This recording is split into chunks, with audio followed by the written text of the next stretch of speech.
and planning for the next day, and then ultimately bringing all that into focus as we attack the season. Welcome to the Publix Tailgate Show. JP Shadrick, Mike Dempsey, and Brian Sexton have all the news and information to get you ready for today's game. The Publix Tailgate Show is brought to you by Baptist Health, Farah and Farah, and by TIAA Bank. The Publix Tailgate Show starts right now. Good morning. Finally, a meaningful game for the Jaguars after Thanksgiving, and that's what we've been waiting around here. There haven't been many in the last 10 years, since 2017, since we've seen one of these things. The playoffs essentially have already arrived for Doug Peterson's football team. A win today keeps the Jaguars in the playoff hunt. A win today and an Eagles victory over the Titans, and things really start to get interesting for Doug Peterson's football team as we make that run towards the end of the season. That's what we hoped for when this journey began. Hello, everybody. Welcome to the Publix Tailgate Show. Brian Sexton, joined by Mike Dempsey, and the Jaguars and Lions coming up from Ford Field in Detroit in about 3 hours. This creates a lot of buzz. There is a full-fledged, what's the right word for it, vibration in North Florida for this game today. There are people who are excited about the Jaguars in December, Mike. It's been a while. Well, yeah, I think it's a lot in part due to the way that game ended last week. Not just that they won, the fashion in which they did it, that Trevor Lawrence showed up repeatedly in the fourth quarter, answered the bell every time, that this team showed resiliency, showed it can win a close game for the second time in 3 weeks. Able to do that, Brian, and you look up at the way the schedule has fallen, and Detroit will not be a pushover today. Oh, no. But if you can win this game, and I mean, you've got to have Philadelphia hold serve at home against the Titans, and if they're able to do that, then all of a sudden, yeah, you're within striking distance in the division with some control over the outcome. Well, and the interesting part to me is that these two teams are so very similar. Just look at the quarterbacks' numbers. I mean, they're the quarterbacks, from completion percentage to touchdowns to interceptions to passer rating, are right there. Their rushing numbers, their receiving numbers, their pass rushing numbers, their record. They had a 5-game losing streak. The Jaguars had a 5-game losing streak. They've won 3 of their last 4. The Jaguars have won 2 of their last 3. I mean, these are two teams that the league has looked and they've turned their nose up at or looked down on, however you choose to see it, the last several years. And now all of a sudden, there's a big game in San Francisco today, Miami and San Francisco. Big game in Cincy. Kansas City is there. Big game in Philly. But this is, or has the makings of, what could be a very good game at Ford Field. Yeah, well, I think it'll be a good game. I think it's more important. I mean, in terms of potential down-the-road significance for this season, I think the Jags are in a much better position than the Lions. The Lions almost can't make a run, and they have to overcome so many teams because the division race is out of reach for them. But look, Detroit is just trying to win some football games and get that, look, the Jags and the Lions, Brian, we know they've earned anybody looking down their noses at them with their records. I mean, that's just the facts of the matter. They've been at the bottom, and those teams, you're lucky if anybody even recognizes that you're there. Never mind just, brush past you as an afterthought. So, yeah, win today, and it's not going to be watched by the majority of the country, but if people who are, knowing what's going on, notice what's happening here, and the Jags would put themselves in position, like you said, to continue to play meaningful football in the month of December. Well, the head coach is not shying away from it, Mike, and he stood in front of his team this week and talked about what was on the line. No, I don't necessarily use it in terms of a big game. I do believe that the guys understand that it is a big game because it's the next one. And just like them, our goals are right in front of us, and this is a good football. What we have as a staff have to get across to our players that we're playing a good football team, and I think they're saying the same things. They're playing a good football team. So we're kind of the same in a way. And I heard Coach Campbell talk about that the other day. That very similar teams and both playing for a lot. And so yeah, I think just from that standpoint, you could probably consider it. In the big game category. Oh, no doubt. I mean, it is big for the teams that are playing it. It's not big on the NFL scale. Even if the Jags can, draw within, let's say, a game after next week. If imagine the Titans lose this week and the Jags were able to get the head-to-head, it's still not huge from an NFL scale. But for these franchises, this is a building block game, Brian. You don't want to be stuck perennially in the bottom. You want to at least say, hey, here's another team that we're further along in our progress than. And, I think the Jags are going to win today. But, again, it's not going to be any kind of a pushover. This Lions team could put points up with the best of them. Well, you bet. They're tied for first in the league with the most games of 30 points or more scored. 5 times they've done it this year. And they're second only to Kansas City in number of games where they've scored at least 25 points per game. Here's an early indicator, and that's the red zone, where the Jaguars have not been good this season, Mike. They're just 22 of 41 in terms of scoring touchdowns when they get into the red zone. But in the month of November, they were 10 points better. They were 63%, having scored 7 of 11 times they get into the game. And the red zone requires a lot of focus today for the Jaguars, who need to take advantage of their opportunities if they're going to keep up with the Lions. I think the one thing you look at is we're not turning it over in the red zone, and that was a big stat. Early, or I guess kind of early to middle of the season was, out of 4 or 5 red zone trips, we had a bunch of turnovers inside the 20. So obviously, if you turn it over, that's a wasted possession in the red zone. So we've eliminated those, and then I think we've been a lot better on first and second down, keeping it's because it's really hard to score when you get yourself in third and long in the red zone. Teams are just going to kind of sit back, play zone, run up, make the tackle. You can get some yards and get some back, but it's hard to, move the sticks or even, to get in the end zone when you're third and long. So I think we've done a good job of staying ahead of the chains. And there's other things too, but I think those are the 2 main things. Part of their red zone woes have been bad execution, but part was bad decision-making as well. And that Denver game really brought it to a head once again as Trevor Lawrence threw basically the same interception he had thrown against the Texans, crippling in these low-scoring close games. And you heard, though, Doug Peterson, Brian, in the postgame last week say that how much Trevor has matured since the Denver game. And that's just 4 weeks ago. How much can you mature in 4 weeks? But we forget he's still a young guy experiencing a lot of things at this level for the first time. Doug told me on Wednesday, I was walking off the practice field after doing an interview that you'll hear later with Bob Cooter, and he told me he thinks that interception in the red zone in London against the Broncos will end up being the turning point. That's where the quarterback made his move. And, of course, he's completed 77% of his passes and 6 touchdowns since then. So he's played really good football. We'll find out. One of the reasons why he was able to play so well last week was the emergence of Zay Jones. Look, it's no secret he has forced the ball at times to Christian Kirk in the red zone as well. Last week, Zay Jones was open, and the quarterback did not hesitate to find him. It was a big sign for the offense. Another player, another weapon for Trevor as he gets better and better. And wide receiver Christian Kirk understands that there is even more growth left on this roster. On Friday, this is the week for you, and it happened. And so just super happy for him and had such a big impact on the game and winning the game. And, we have so many guys on this offense, from Zay to Marvin to Jamal to Travis to Jamichael to Evan, so many playmakers, on this team. And so, at any moment, one of those guys can have a big game. And we all understand that it could pop for 2 guys, it could pop for 1 guy. We all may, get in the end zone, but everybody buys into the role and plays it well. Look, Zay had the big 4th down catch on that first touchdown drive in the 4th quarter last week. He caught the 2-point conversion. He dominated statistically, and he was great on the field. But it was nice to see as well that in crunch time, big plays to Christian Kirk on the ultimate game-winning touchdown drive. Marvin Jones hadn't caught a pass until late in that football game, catches the big 4th down, catches the touchdown, ends with 3 receptions. So Trevor Lawrence very comfortable with all of these guys right now. And we'll see if other guys can step up. Evan Ingram is a guy we'll hear from shortly, who every player in the locker room I talked to said, watch out for this guy. All right, let's talk about the Jags defense, which last week bent, and they bent. Now, they held in the red zone, as you know, holding the Ravens to field goals. They got the turnover at midfield. And then, of course, Dewey came up with a big play that set up the field goal. Of course, they broke a little bit, too, with the long 62-yard play and the touchdown to Josh Oliver. Bend but don't break is the way it's going for this defense this year. And Foye Oluokun, who led the team with 18 tackles, says that's not all bad. Keep a team at the end zone. That's always going to be important. I think red zone is always something going to have to be detailed on because regardless if a team can drive and you holding a 3, you're going to keep your team in the game. Obviously, you want to be cleaner earlier in the drive, but sometimes it don't work that way, especially if they're doing play actions or something, being able to dump it down. But you just got to rally up, and when they can't beat you deep no more, that's when you got to bow up and keep them at the end zone.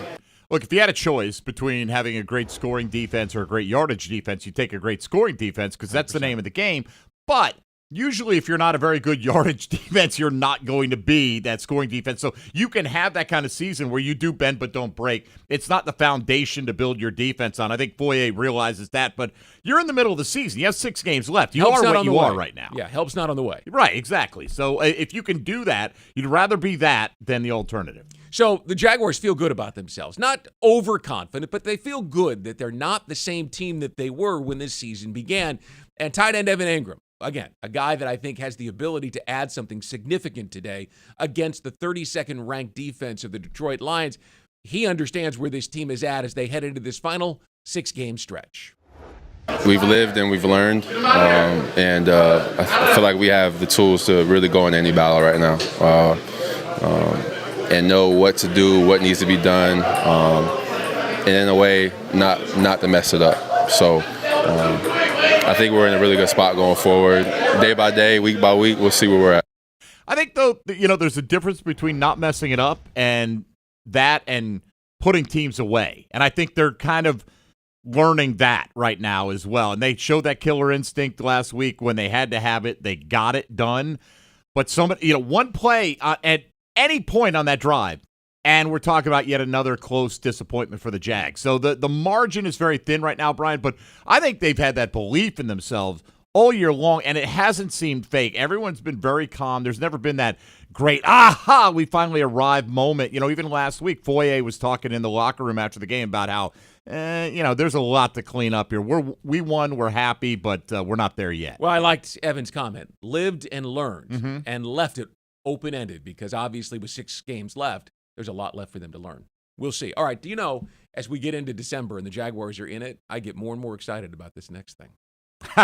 You want to hear the hype from ET right now. Yep, absolutely. So here it is, folks, with a big game in Detroit. Here's the Motown version of Come On, Somebody. Oh, yeah. I know exactly how I'm going to start this.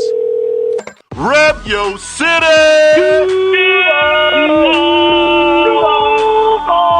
Those Duvals were hitting different after that victory against the Baltimore Ravens. And if you weren't at the bank that day, yo bad. Trevor, you play like a big dog. And that's what we need from you. Big play, Zay! I like that, big fella.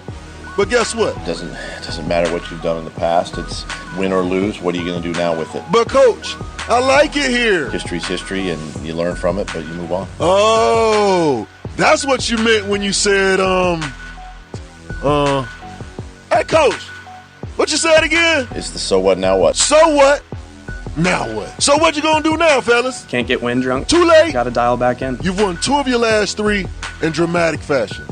I'd say we step on these Lions early, but that's just me. I've done too much talking. Let's hit these phone lines and see what's happening. Come on, somebody. Watching all the other team's fans leave with long faces and dumb looks. It's a good feeling, ain't it? That's what it's all about. Victory Monday. Speak it into existence, big fella. Duval. That was the definition of finding a way to win. Matter of fact, that's the first time we won like that. Only took us 183 tries. This team is growing and growing fast. It was the Jags' first win in franchise history when trailing by 7+ points in the final minutes of regulation. Thanks, D-Rod. We need to turn Trevor loose the entire game. We don't need to hold back. Oh, you ready to let the pit bull out the cage? He's a great quarterback. Let's turn him loose. You heard the man. Let Trevor get loose. Come on, Doug. Not come on, Doug. Come on, somebody. E.T. Hoove Baby here. There you go. Like clockwork. What's good, Hoove Baby?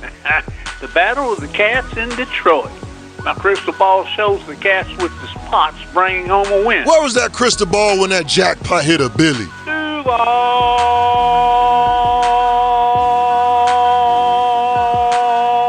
Nah, don't change the subject. What, you thought I was going to forget because you elongated that Duval? Come on, somebody. Okay.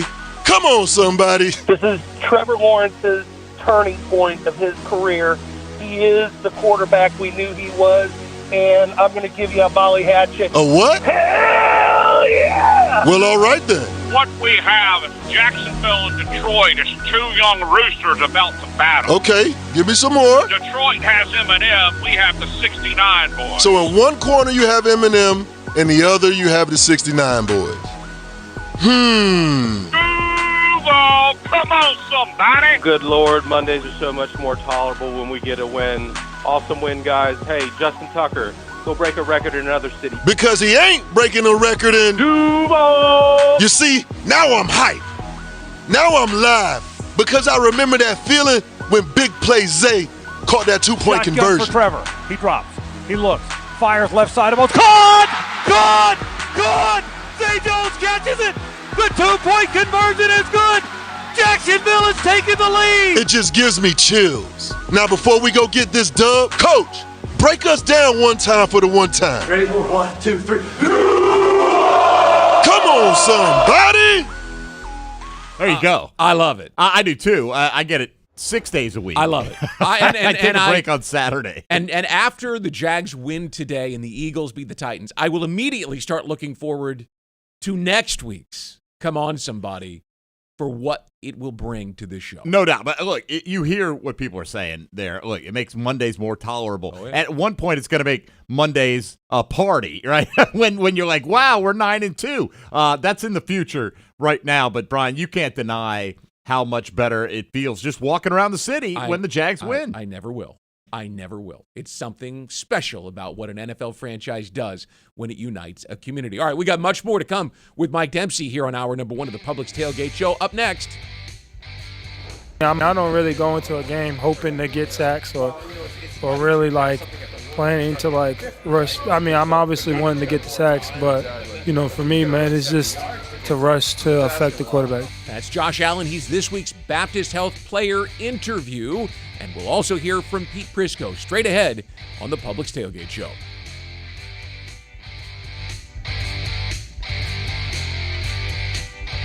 You're beyond busy. Between work and the kids, the dogs and the cat, let us help. With Publix Delivery powered by Instacart, you'll get the items you need from the store you know. Just shop online, select the time you'd like your order delivered, and grocery shopping is done, giving you more time to take care of everything else. Publix Delivery, powered by Instacart. Visit Publix.com/delivery to shop now. That's Publix.com/delivery. Item prices vary from in-store prices. Service fees may apply. Available in select zip codes. Publix, where shopping is a pleasure. Want to make sure he gets to the game on time? Tommy, your uniform is ready. Let's go. Install a natural gas dryer, and you're guaranteed faster drying times and softer laundry. And now you can earn a valuable cash rebate up to $200 on an energy-efficient natural gas dryer. Show your home love with natural gas, and it loves you right back. To learn more and how to qualify, visit peoplesgas.com/rebates. Storm season is here, and JEA is doing everything possible to prepare. We've invested millions in hardening our electric, water, and sewer systems to make them more resistant to extreme weather. By updating your contact information and signing up for alerts, you'll also be better prepared if a storm hits. And in the event we need to restore your power, we can keep you up to date on our efforts and get you back to normal sooner. Update your contact info today at JEA.com. JEA, building a more prepared community. You've been putting back a few, and a few becomes a few too many. For a moment, you think of calling for a ride, but nah, you live nearby. What's the worst that could happen? You get pulled over, your insurance goes up, you lose your license, you total your car, you kill someone. The results of driving drunk are tragic. That's why law enforcement is out there looking for impaired drivers to save lives. So if you think you're okay to drive after a few drinks, think again. Drive sober or get pulled over. Paid for by FDOT. Since 1916, Duval Motor Company is here to keep you and your vehicle off the sidelines.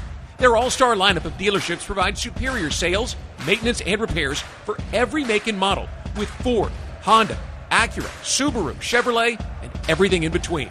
At every Duval location across North Florida, Duval Motor Company always puts service first.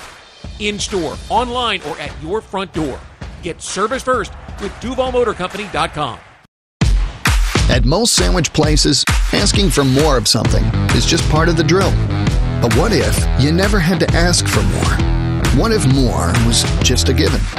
At Dailies, more is what our sandwiches are built on. More meat, more cheese, more veggies, more quality, more taste. All for a price that's anything but more. Sandwiches from Dash, made fresh. Dailies.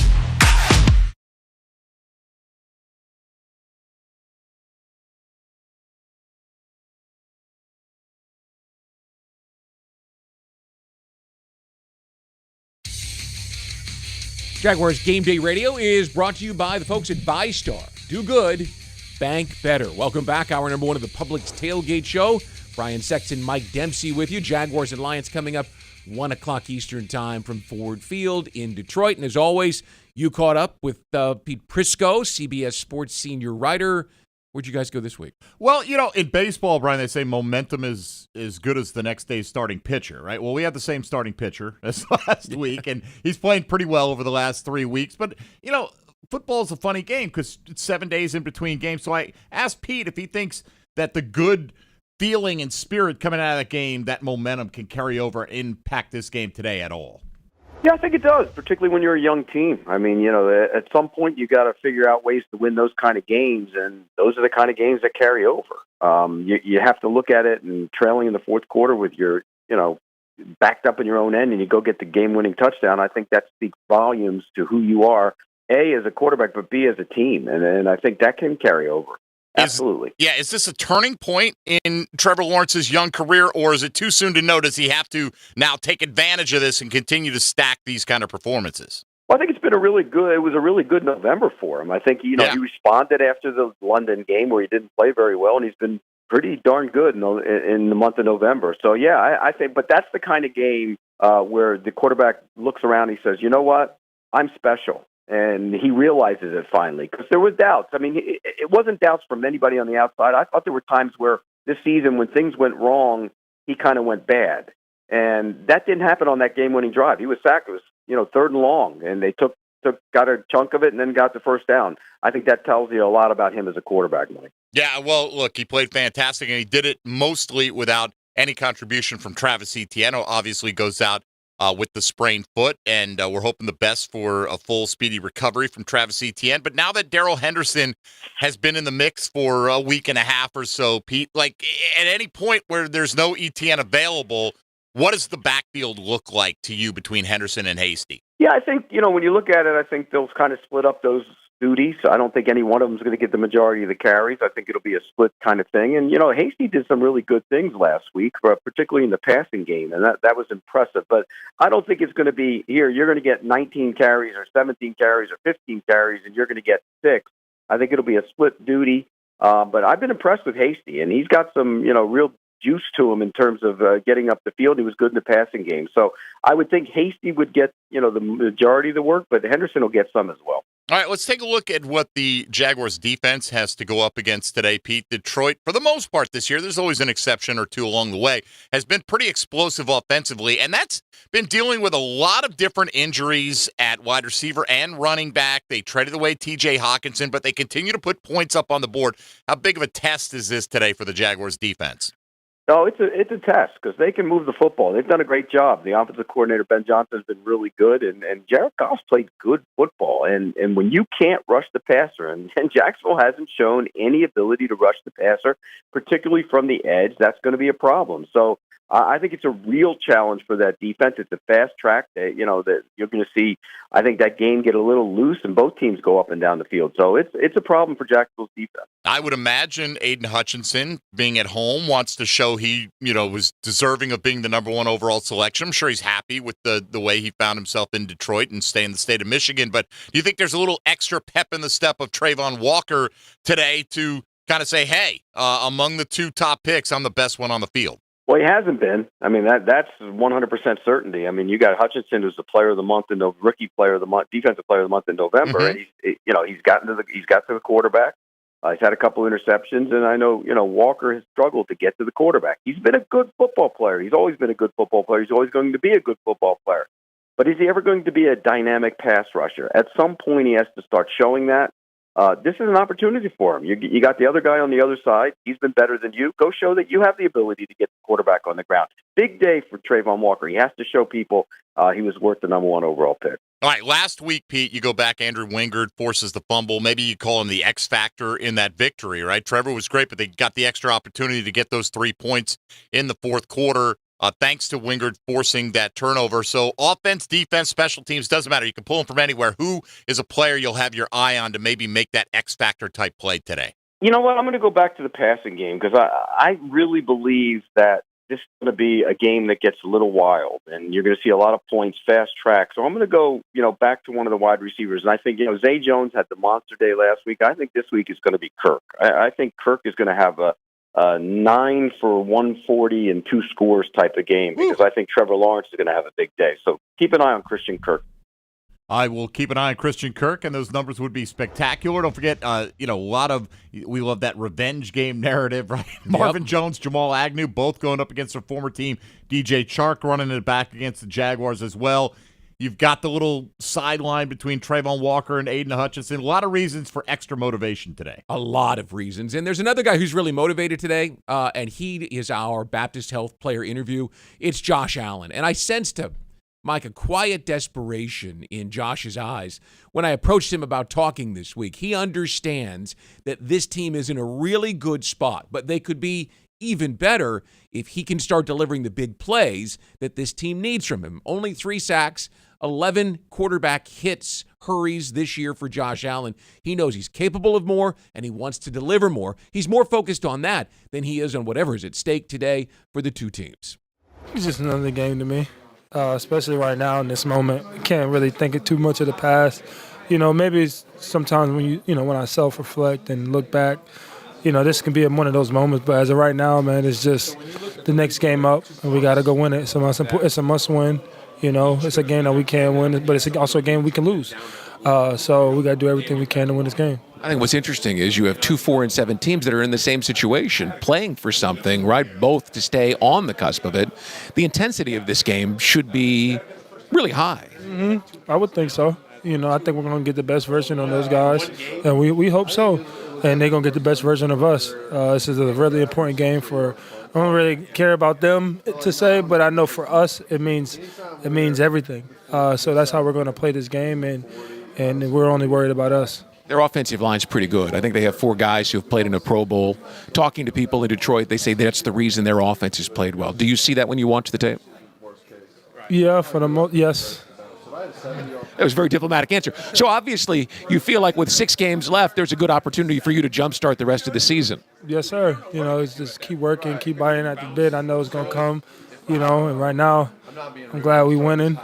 Do everything I can for this team to help win. If that's, I'm going to try to get them. But for right now, man, I'm just going to keep working. It looks like you were close. There were a couple of rushes last week where you were and of course against that quarterback, Lamar Jackson, he's very hard to get.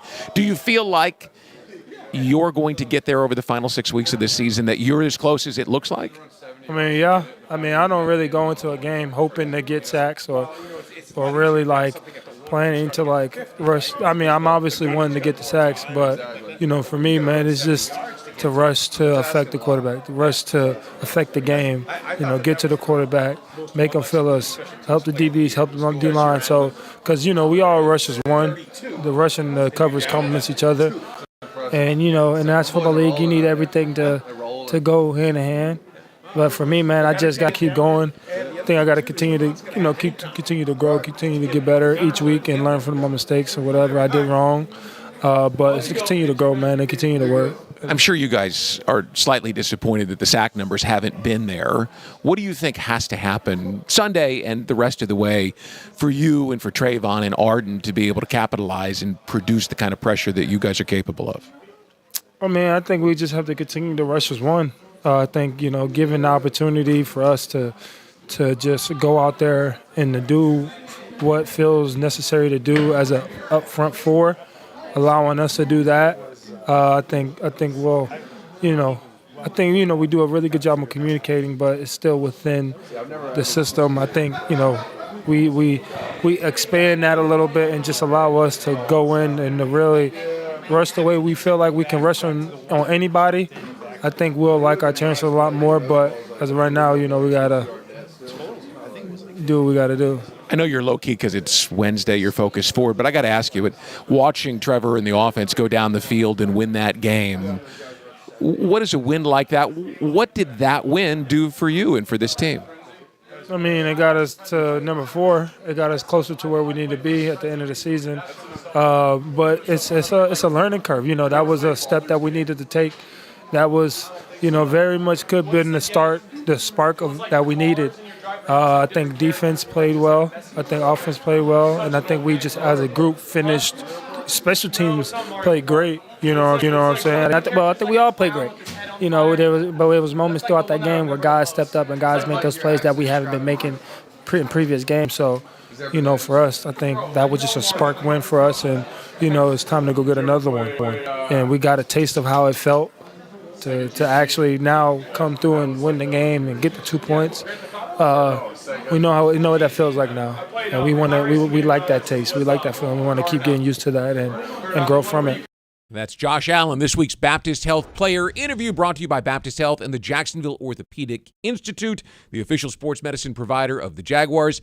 He is desperate to make plays. He wants to in the worst way. Well, it might need to be a little bit desperate today. Jared Goff's only been sacked 17 times all year, which is on the extreme low end of full-time starters in the NFL. But Josh Allen made some plays last week, 5 total tackles, including 1 behind the line of scrimmage. See if he can get there as we go into a big game for the Jaguars today at Ford Field. Speaking of former Lions, and you heard Mike mention Marvin Jones and Jamal Agnew, our coaches interview this week also spent some time. I like to think in this league that as the season goes on, your team develops, your offense develops. For me, pass game coordinator, your passing offense develops. Nothing speaks to that more than how confident the quarterback looks. That is current passing game coordinator and former Lions offensive coordinator Jim Bob Cooter. Coming up next here on the Jaguars Tailgate Show, presented by Publix on Jaguars Radio.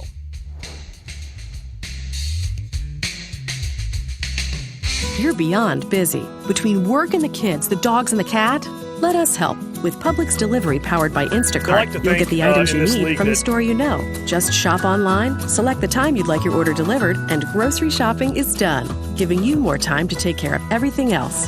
Publix Delivery, powered by Instacart. Visit Publix.com/delivery to shop now. That's Publix.com/delivery. Item prices vary from in-store prices. Service fees may apply. Available in select zip codes. Publix, where shopping is a pleasure.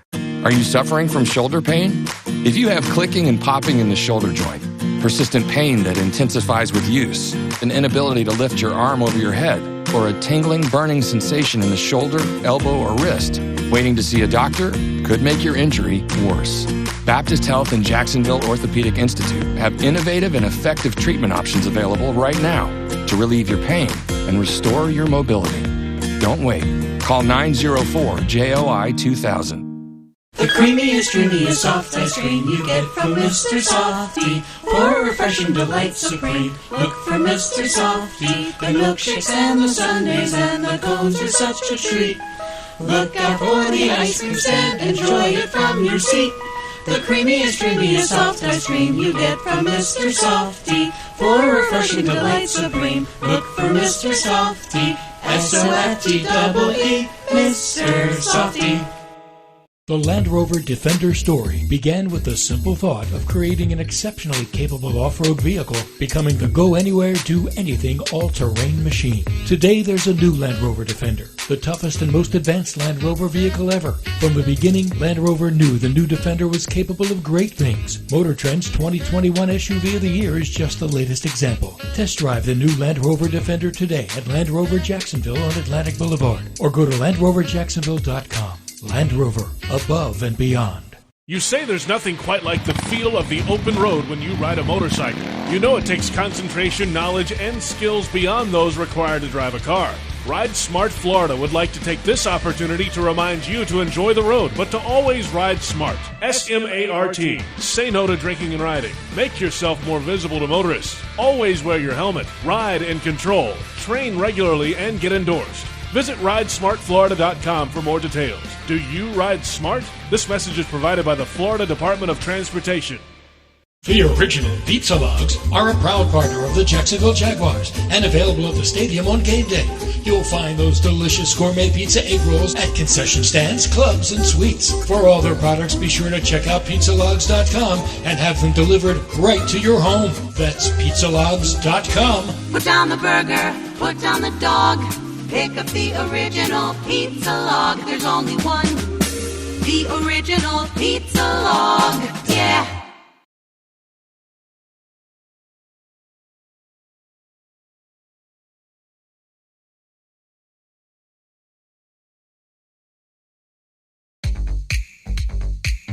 Jaguars Game Day Radio is brought to you by the good folks at VyStar Credit Union. VyStar, do good, bank better.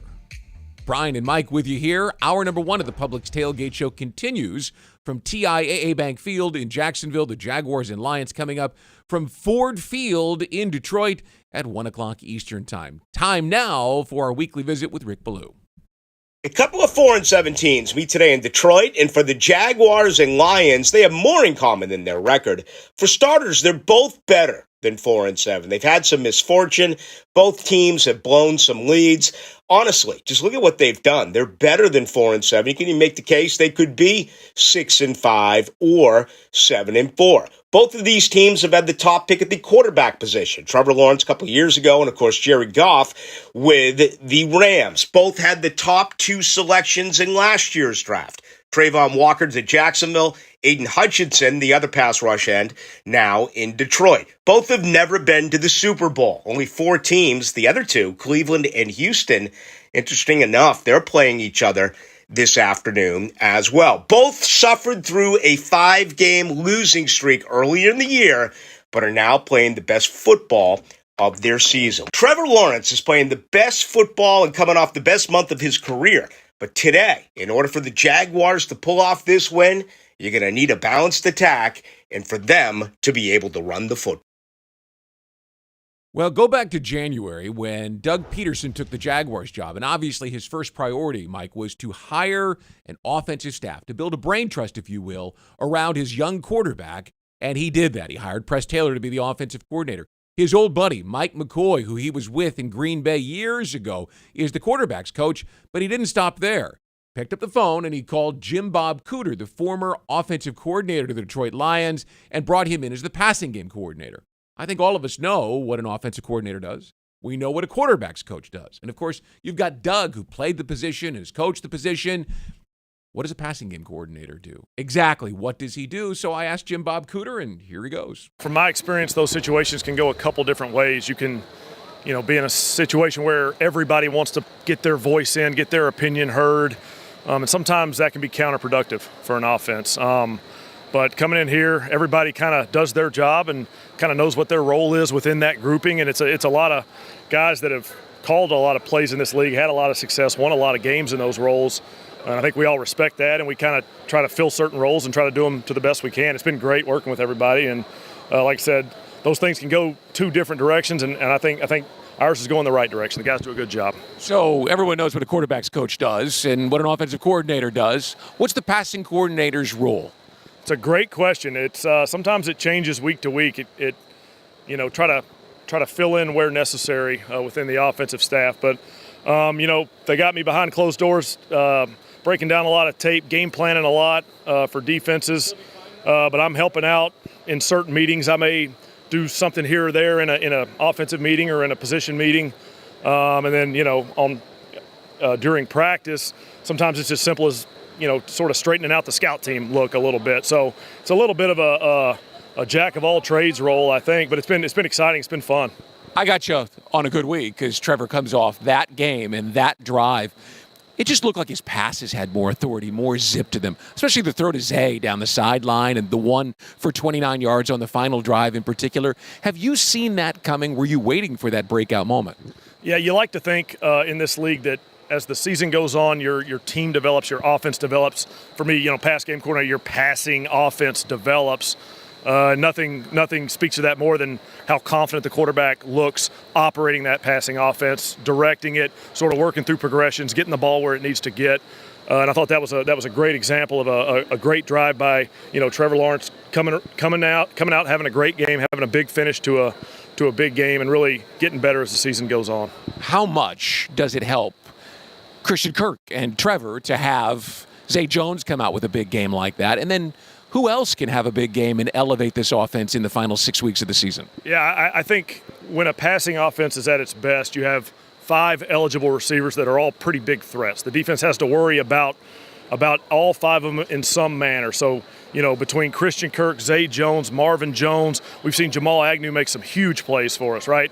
Evan Ingram, Dan Arnold, Travis Etienne, Jermichael Hasty almost had 3 touchdowns in the passing game last week. Just a yard here, a yard there. He had some big plays for us. So we like to think, when we line up, when we got 5 eligible receivers out there, that everybody's somebody the defense has to worry about. And if they want to devote more resources to one, then that's going to help the other guys get their yards, get their points for our team. So the guys have done a nice job sort of working together to be that ensemble cast that you want out of a pass game. And I guess finally, you spent some time in Detroit.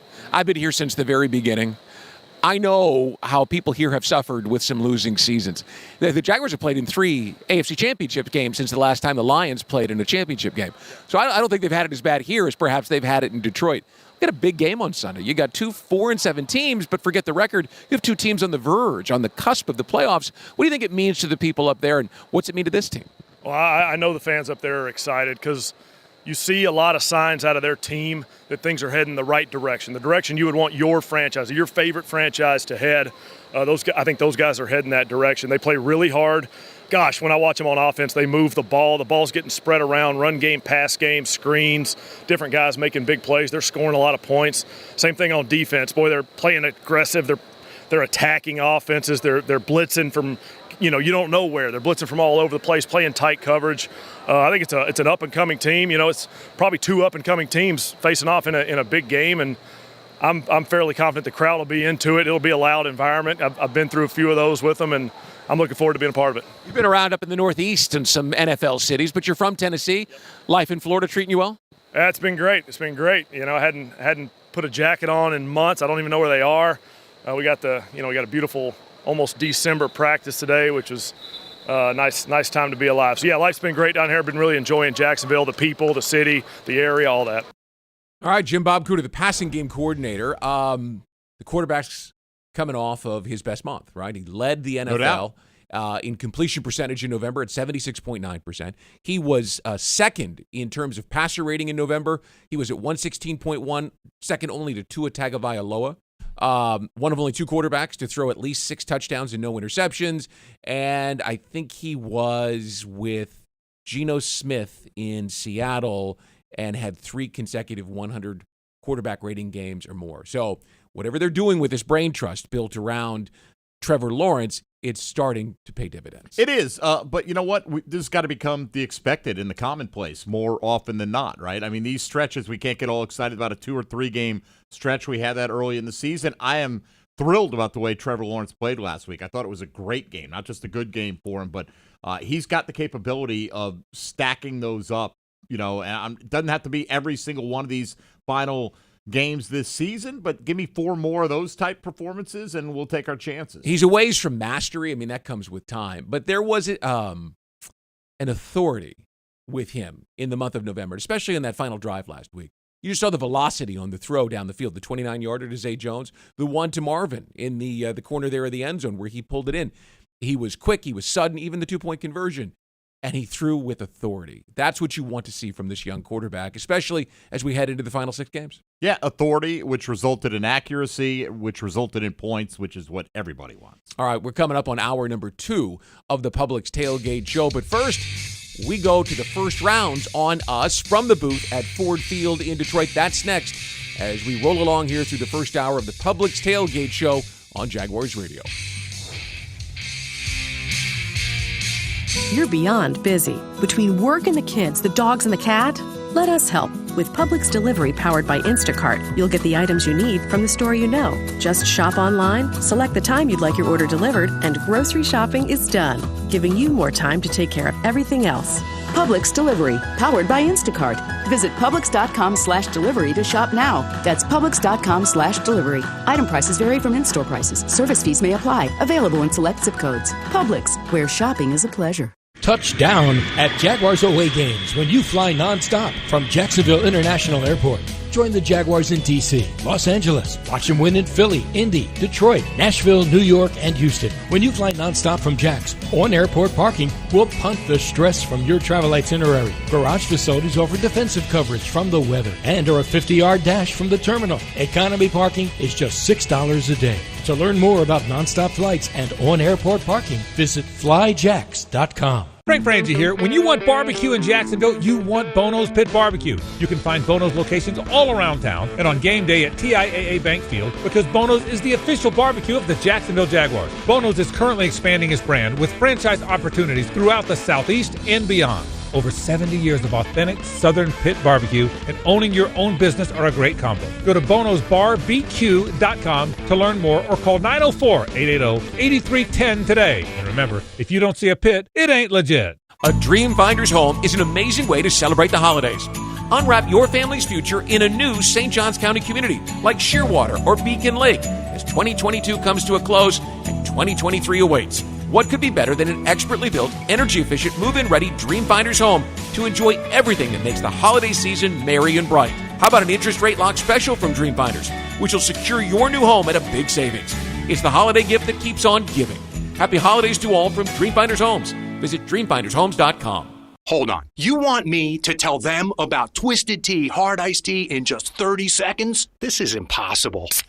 Hey, I'm Billy from Twisted Tea. How can I explain that first sip of cold, smooth, real brewed tea? So good! And the extra kick you get from just the right amount of alcohol? The twist of lemon, Wait, what? We're almost out of time? Oh, shit. Twisted Tea Hard Iced Tea. Look for the bright yellow cans wherever you buy beer. Twisted Tea Brewing Company, Cincinnati, Ohio. Please drink responsibly. Committed to the team. Committed to the mission. At Navy Mutual, we're committed to providing high-quality life insurance to members of the military and their families. So our policies have no fine print and no military service restrictions. We don't work on commission. We're nonprofit, so we pass the savings along to our members. Because at Navy Mutual, our highest commitment is to you. Visit NavyMutual.org. Navy Mutual, insuring those who serve.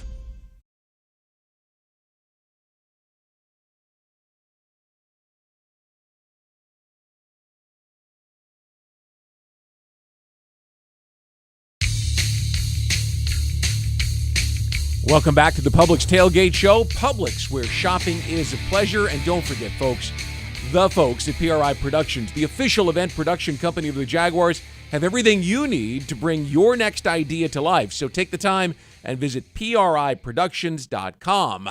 Welcome back. Final moments of hour number 1 of the Publix Tailgate Show. JP Shadrick is in this seat as we start at 11 o'clock, hour number 2. Time now, though, for First Rounds on Us.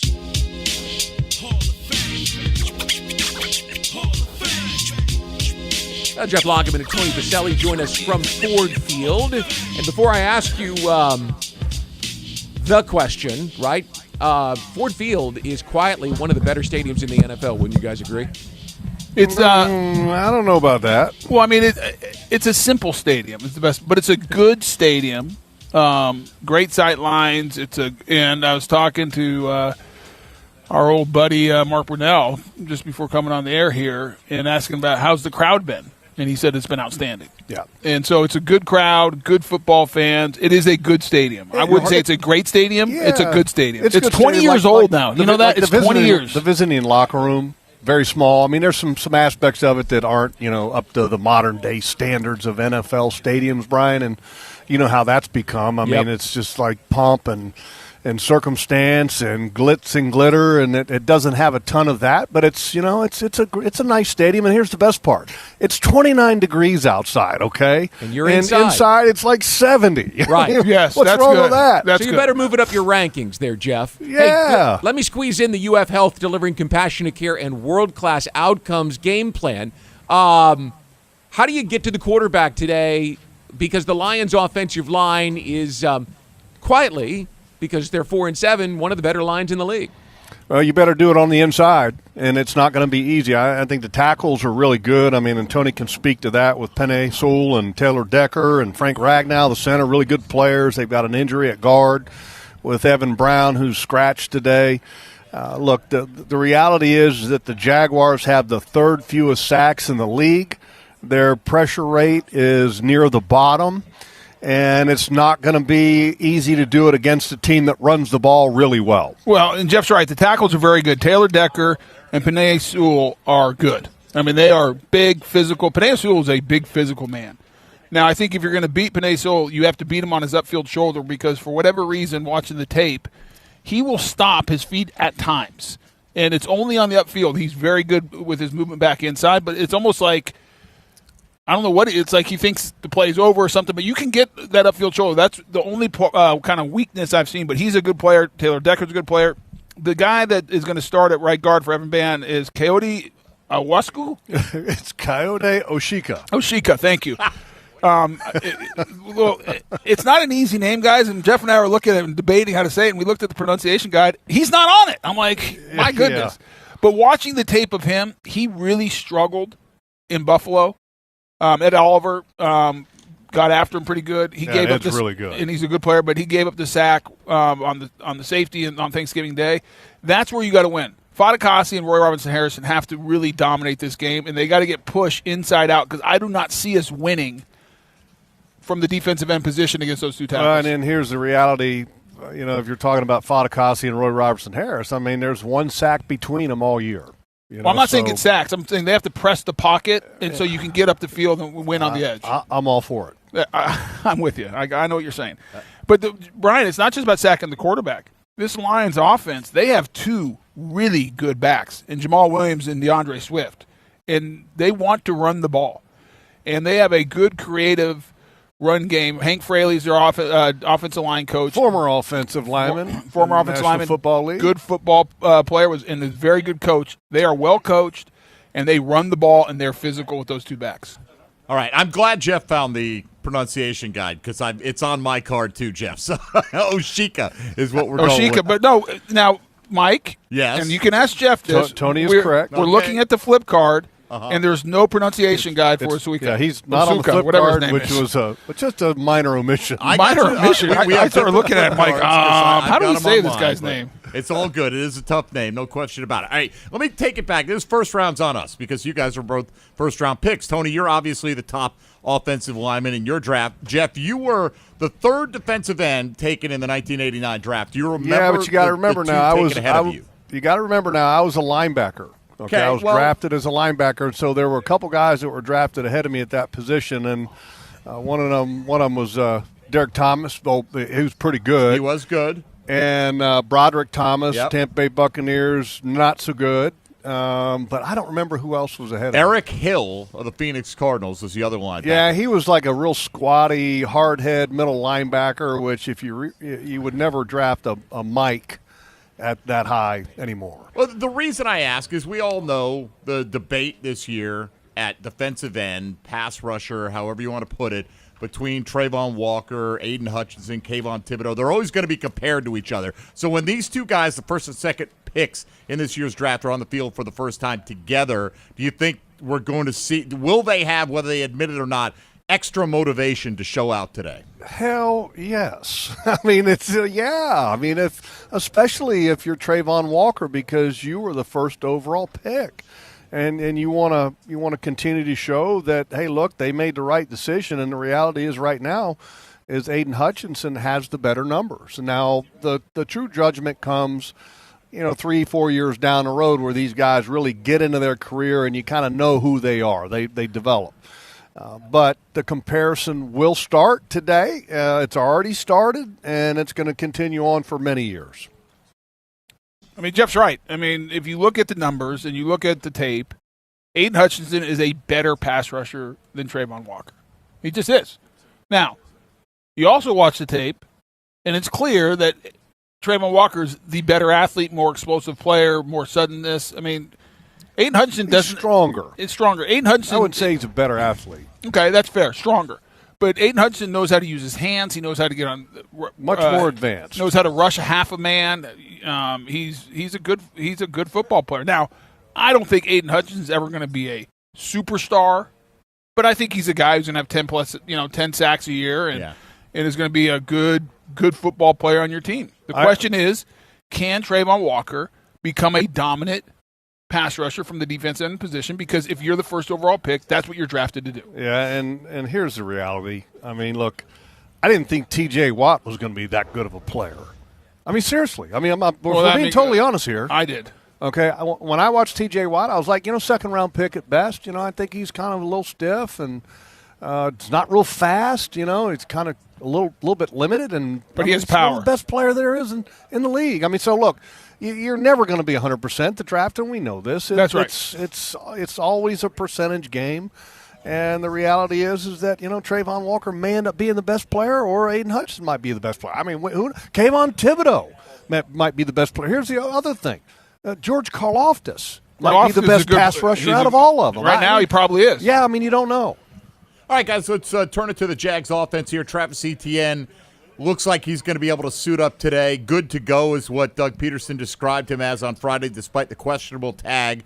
So let's presume that he is 100% cleared medically. Is there a mental hurdle for Etienne, even though this sprain that he had is not supposed to be related to the Liz Frank, being that it's the same foot?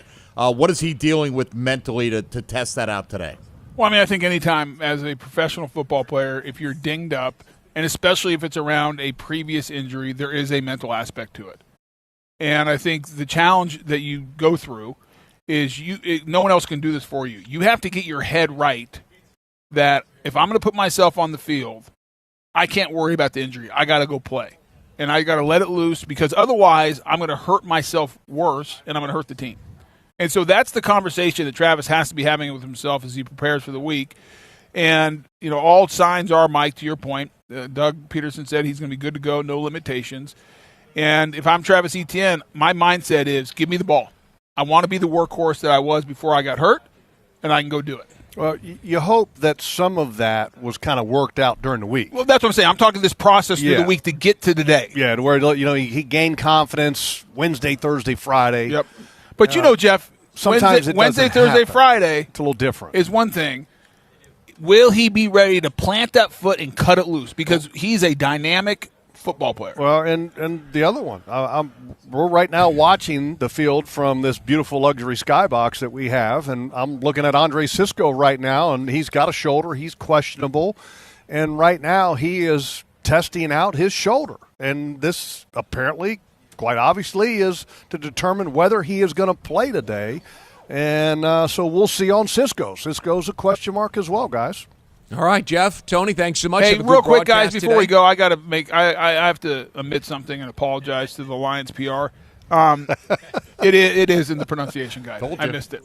I can read. Yeah, but honestly, sorry, Mike. I apologize. I had your back there, Tony. I know you did, Jeff. I rarely make mistakes, but when I do, I'm man enough to admit it. That's a first. Yeah. Well, I can't remember the last time I made a mistake. Yeah, exactly. Thanks, fellas. Appreciate it. JP Shadrick's here for hour 2 and 3 leading up to kickoff from Ford Field in Detroit. Mike, thanks so much. Thank you, Brian. Have a great rest of your morning. And that'll do it for hour number 1 of the Publix Tailgate Show.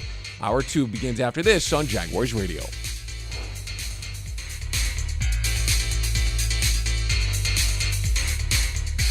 You're beyond busy. Between work and the kids, the dogs and the cat, let us help With Publix Delivery powered by Instacart, you'll get the items you need from the store you know. Just shop online, select the time you'd like your order delivered, and grocery shopping is done, giving you more time to take care of everything else.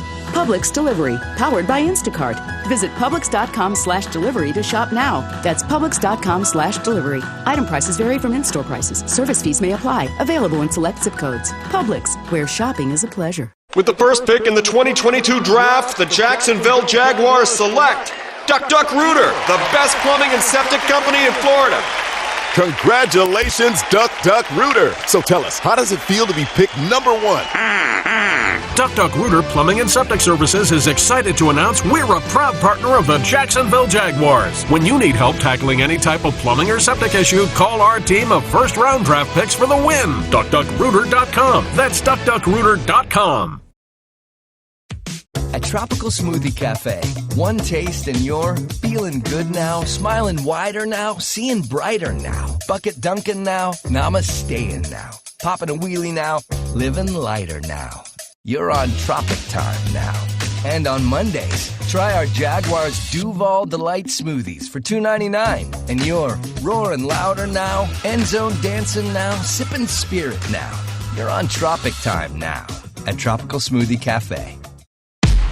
At most sandwich places, asking for more of something is just part of the drill. But what if you never had to ask for more?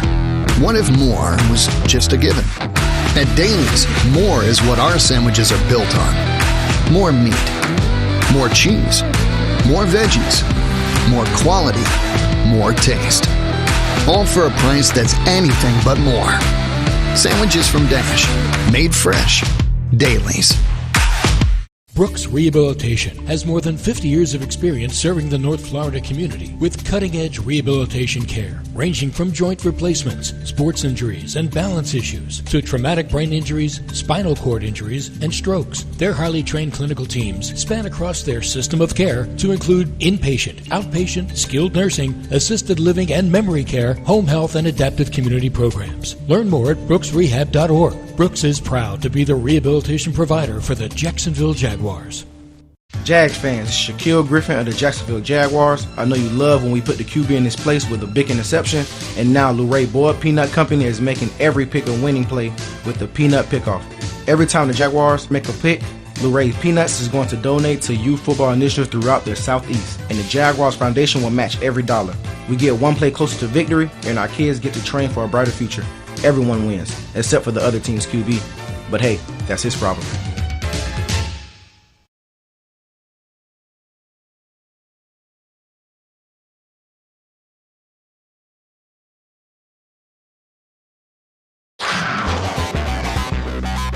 The Publix Tailgate Show continues right now. And it's hour 2 of the Publix Tailgate Show. Publix, where shopping is a pleasure. 2 hours away from Week 13, the Jacksonville Jaguars and the Detroit Lions. Both teams 4-7. Lions second place in the NFC North. Jaguars third place in the AFC South. JP Shadrick with Mike Dempsey from the Jaguars Radio Network studio at TIAA Bank Field. And you know what? 5-7 sounds a lot better than 4-8 for each of these teams. Oh, no doubt about it. I mean, 3 out of 4 with a 2-game winning streak with, a little scoreboard watching going on today in Philadelphia with the Eagles and the Titans. And, you could find yourself 2 games out with 2 head-to-head still to go in the final 5, JP, and make for at least a very fun week anticipating that one next week. But you got to get today's. You squander a lot of that goodwill that you picked up with that fourth quarter victory last week if you don't get the job done against the Lions. Yeah, it's a Jags team that offensively last week quarterback played, it was his best outing, I think, probably as a pro last no week. doubt. Fourth quarter, certainly that final drive proved a lot to a lot of critics. There were some people out for him earlier in the year. Yeah, you had the quarterback rating, the yardage, the touchdowns, lack of interceptions, all that was great.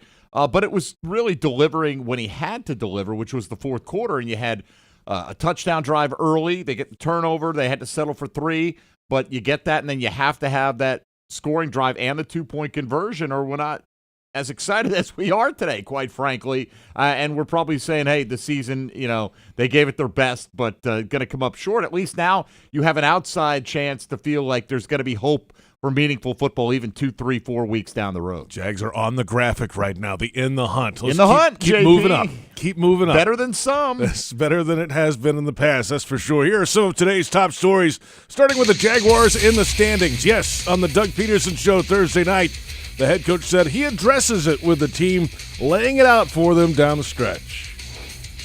I don't think it's too early for that. You know, with 6 games to go, everything's right in front of us. Our goals are right in front of us. It's obviously a one-game sort of season as we continue here down the stretch. But we know we're chasing Tennessee, and really the Colts are in front of us, too, by a half a game. And I just don't think it's too soon. You know, I want the guys to understand that I'm hopeful and optimistic that this comes down to Week 18, and we got a chance for the division then. But, you know, we got to take care of business each week. We know that. It's a one-game mentality at a time. But I want to make sure the guys understand just where we are. Well, you walk in the building in the hallway, and there's the AFC South logo. There's the Lamar Hunt Trophy, the AFC Championship Trophy, of course, and then the Lombardi Trophy on the wall. I mean, so it's out there. You know why you're here, and that's to go try to win the division. Even with the current standings as they are, it's good to have that out there, at least that knowledge. But then also, as you heard him say there, this is the one that matters. This week gets you to those final 5 games down the stretch. Yeah, but why deny the fact that we can multitask, right? We can think about one thing, and it doesn't mean it's going to dominate us, that we're not going to prepare for the task at hand. Okay, well, you've got to win maybe 5 out of these last 6, and that still doesn't guarantee anything. But one of those 5 you got to have is right now, right in front of you. And I think the Jags have done a good job of staying even-keeled all season long. I don't think they've looked ahead, JP, but as evidenced by the fact they haven't been blown out. The 1 10-point loss, the only double-digit loss they've had all year in Kansas City, and nobody really was picking them to win that football game. So I think their approach has been very sound. I give a lot of credit to the coaching staff and the veteran players on this team that have helped keep them even-keeled and focused on the task at hand. Trevor Lawrence over 100 rating the last 3 weeks in a row, including a career high last week, of course. Part of that progression, yes, are some of the throws he is making and completing and scoring, in the red zone, but some of that is also better decision-making, even in completions in the red zone, including early last week when he threw the ball away and the Jaguars settled for a field goal. I mean, that game, even on Sunday, it felt like that was 2 separate games, the first half and the second half. The first half flew by, second half was forever. And it's such a long game, it's okay to take 3 points there. You don't have to try to be a superhero. You don't have to try to make a crazy play. Just take the points, and obviously you want to score a touchdown every red zone possession, but no one's 100% on the whole season. So that's going to happen, and you just got to be smart, and I think that's something I'm learning and we're doing a better job of. After a couple of goal-to-go interceptions earlier in the year, Trevor said this week, it's been discussed a time or two. If it's not there, live to fight another down, get some points, move to second down if you need to. And, the completions are fantastic, and he's making some great throws at the end of the game, but that decision early in the game, I think, helped them out later. Anybody you talk to on this coaching staff will say how much that last interception against Denver, on the heels of doing it against Houston in almost identical circumstances, really bothered Trevor Lawrence. And it's good that it bothered him, right? He didn't just blow it off. And you heard Doug Peterson talk in the postgame last week about the maturity of his quarterback just in that month span since that point in time. And you look at the results on the field, he's been much more efficient, and you saw it last week. He had that opportunity on first down to try to squeeze one in, didn't even think about it, let it sail. That's what he's got to continue to do.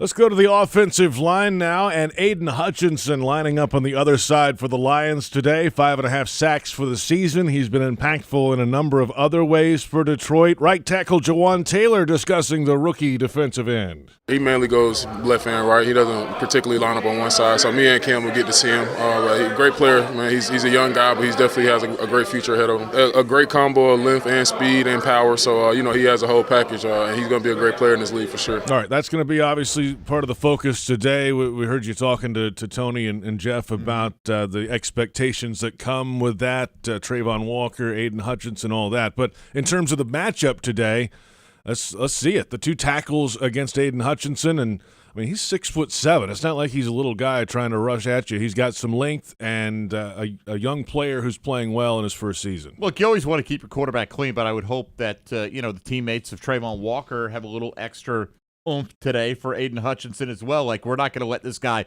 show up our guy, because it's going to be tough for Trayvon Walker to get to Jared Goff. Not many people get to Jared Goff as much as they throw the ball. He's only been sacked 17 times this year, which is on the way low end of full-time starters So you wouldn't expect a big game in the numbers department from Trayvon Walker. Hopefully he makes his impact felt in other ways. Let's go to the Jaguars defense now in the test this week against the Detroit Lions running game. Defensive coordinator Mike Caldwell. They really have three guys back there running the ball that can really do it. You have guys that can power run, guys that are more of scat backs, guys that catch the ball well out of the backfield, and our offensive line. Offensive line is built to really move guys up front, and they do a good job. And knowing Coach Staley, playing with him and working with him, knowing that he really preaches running the ball, and they're doing a good job doing it. Well, for the Lions, this is their best rushing total through 11 games since the 1998 season. A guy named Barry Sanders was still in the backfield. This, though, is not a one-man band. They have multiple guys that can come in. Williams has 13 rushing touchdowns this year. That leads the way. Swift has been banged up a little bit. He's back and ready, and they're going to come at you all day on the ground. Yeah, they've mixed Justin Jackson in the last few weeks, and he's been pretty effective as well. And, if you look at the box scores, you're like, oh, DeAndre Swift is having a terrible season. Well, yeah, they've really been limiting his touches in the last few weeks. They say he is now fully healthy. We'll see if we get more in that 15 to 18 touch range out of him. I mean, he was a guy that was looked at as, a long-term feature back for the Lions, and he's taken a back seat over the last 2 years, really, to Jamal Williams at this point in time. He's still very dangerous. You can't fall asleep on him. He's particularly effective catching the ball out of the backfield. They've got a fullback that they use, too. Not many offenses do that these days in the National Football League. And finally, to a former Detroit Lions receiver, Marvin Jones Jr. It's the 11th year pro on the mindset of this Jaguars team week to week.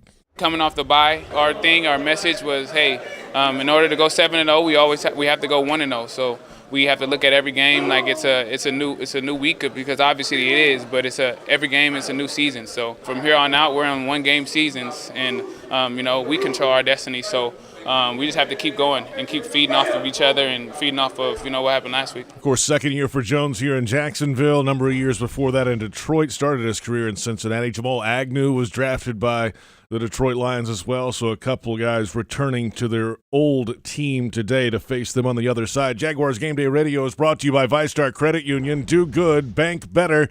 And let's hear from pride of the Jaguars running back Fred Taylor. I asked him this week about the Detroit Lions defense, the lowest ranked defense in the NFL, and the Jaguars' chances of running against it. Yeah, numbers are tricky in the NFL. They get you excited.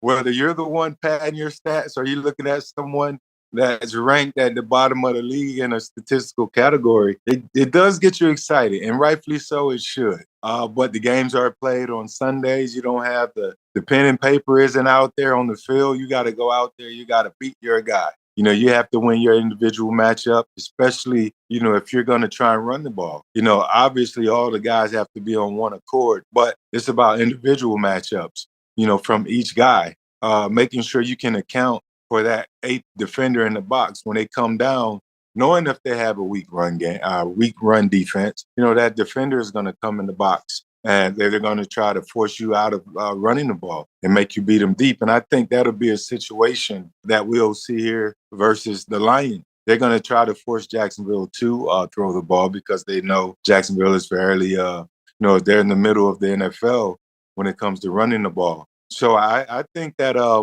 the Jaguars do have a challenge in front of them, but like they've done multiple games this year, I also think that they will be successful in running the ball, and that's where this starts. If they're going to win today, they got to run it. And on the flip side, obviously, the rushing defense, who was once in the top 5 to start the season, they have to step it up and play like they played versus the Ravens. They did a great job of containing Lamar and the Ravens' rush attack. I think they have to also show the same today. So I like this matchup. Again, I said it's going to be interesting. You have two teams that play really hard. They either lose it close or win it close. This is a good one. Fred Taylor with us, and yeah, you mentioned that Lions rushing attack. It's their best rushing total as a team through 11 games since a guy named Barry Sanders was in the backfield. So that was 1998. Oh, wow. It's been a while since they've run the ball this effectively. This is not a one-man band, though. They've got multiple running backs. Jamal Williams leads the league in touchdown rushes this year. DeAndre Swift can do his thing. They have a fullback, Fred. Those are rare these days, so they'll line it up and smack you in the mouth. Hey, you got to look at the head coach. Coach C, he tough, old school, hard-nosed guy.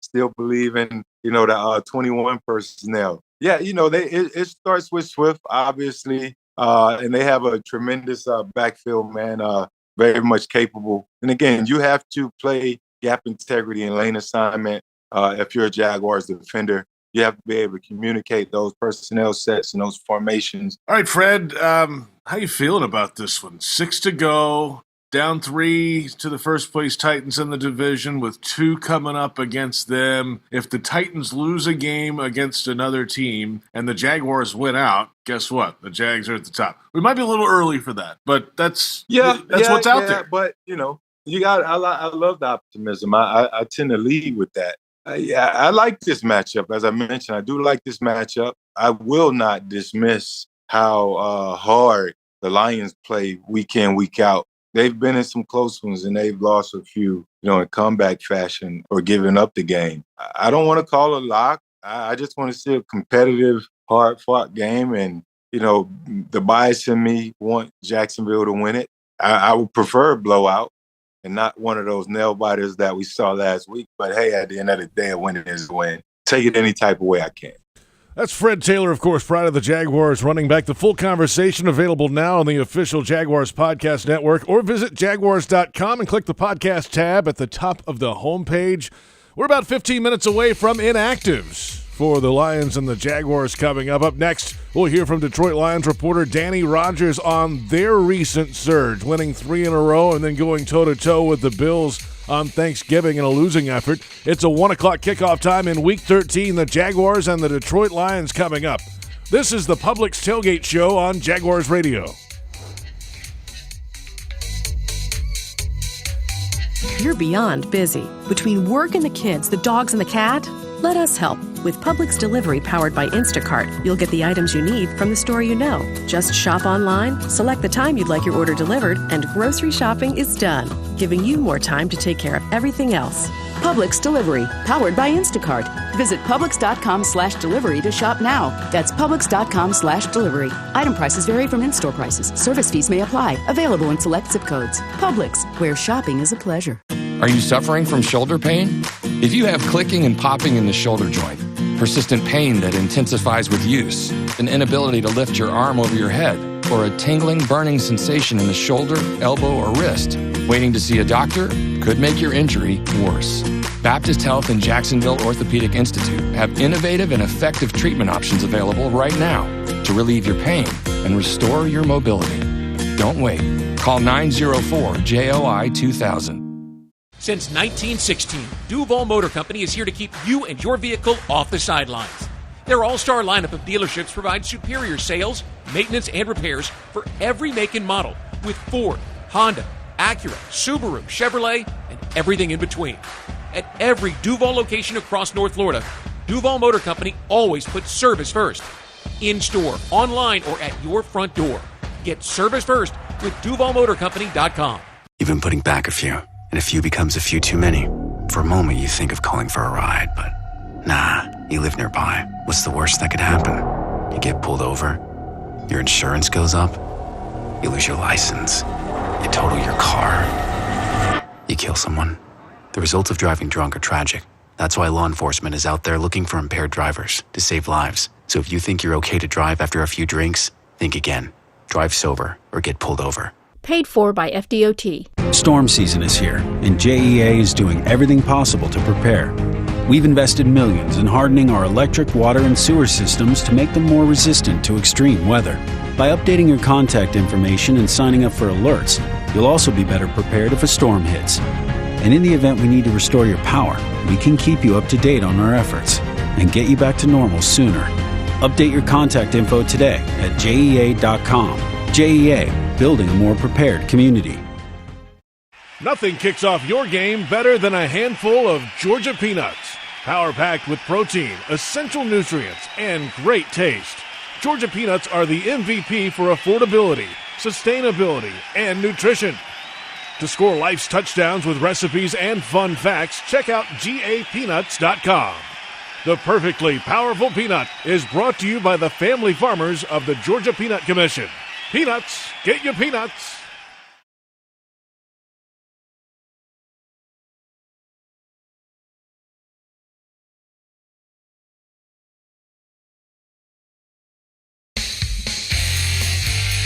JP Shadrick and Mike Dempsey. The Publix Tailgate Show continues. We're inside 2 hours from Week 13. The Jacksonville Jaguars at 4-7. The Detroit Lions at 4-7. Kickoff at Ford Field at 1 o'clock today.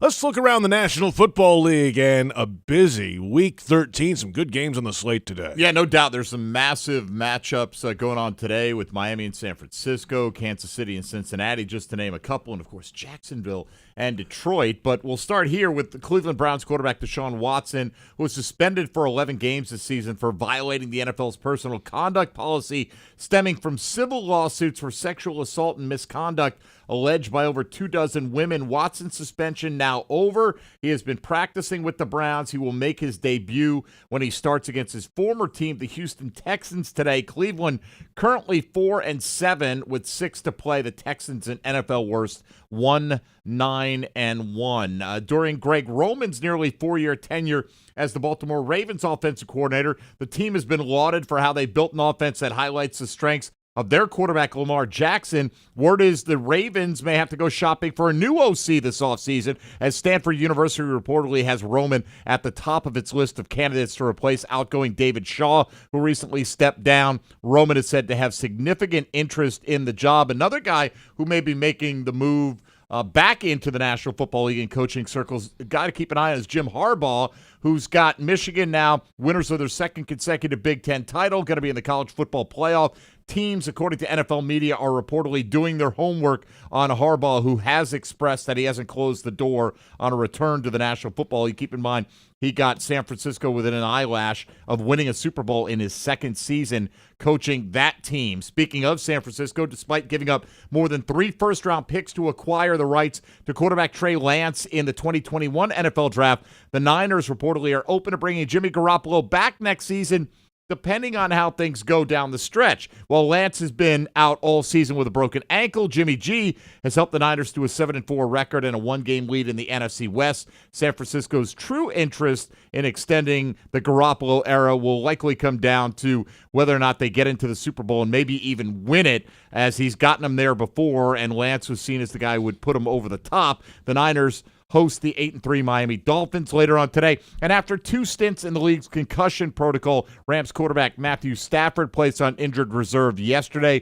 The Rams plan to start Bishop Kenny's own John Wolford when they host the Seahawks today, but reportedly might work Bryce Perkins into the quarterback rotation. One last note, JP, the salary cap in the NFL this year, $208 million per team, expected to rise to over $220 million for the 2023 NFL season. Well, yeah, that gives you a little wiggle room. Gives everybody a little more wiggle room, Right? though. You know, but hey, when you're like the Jags, for one of the rare times in recent years, are going to the offseason on the wrong side of the salary cap. They're going to have to make some moves just to get to the point where they'll have some money to spend on even some low-level free agents. So any rise in the salary cap is definitely going to work to their benefit. There's your look around the National Football League, and if you're looking for the MVP of the truck game, then look no further than Ford F-150. Loaded with impressive capabilities and designed to dominate work, play, and everything in between, this truck makes tough look easy. Your local Ford dealer, proud partner of the Jacksonville Jaguars. Danny Rogers is the Detroit Lions reporter for the team website and their team internal media department. I asked her this week about the coaching style of Lions head coach Dan Campbell. Yeah, it is. I mean, the secret sauce to this Detroit Lions offense has and it will be under head coach Dan Campbell to run the ball. That's what he said day one when he got here. We're going to be physical, aggressive, run the ball down your throat type team.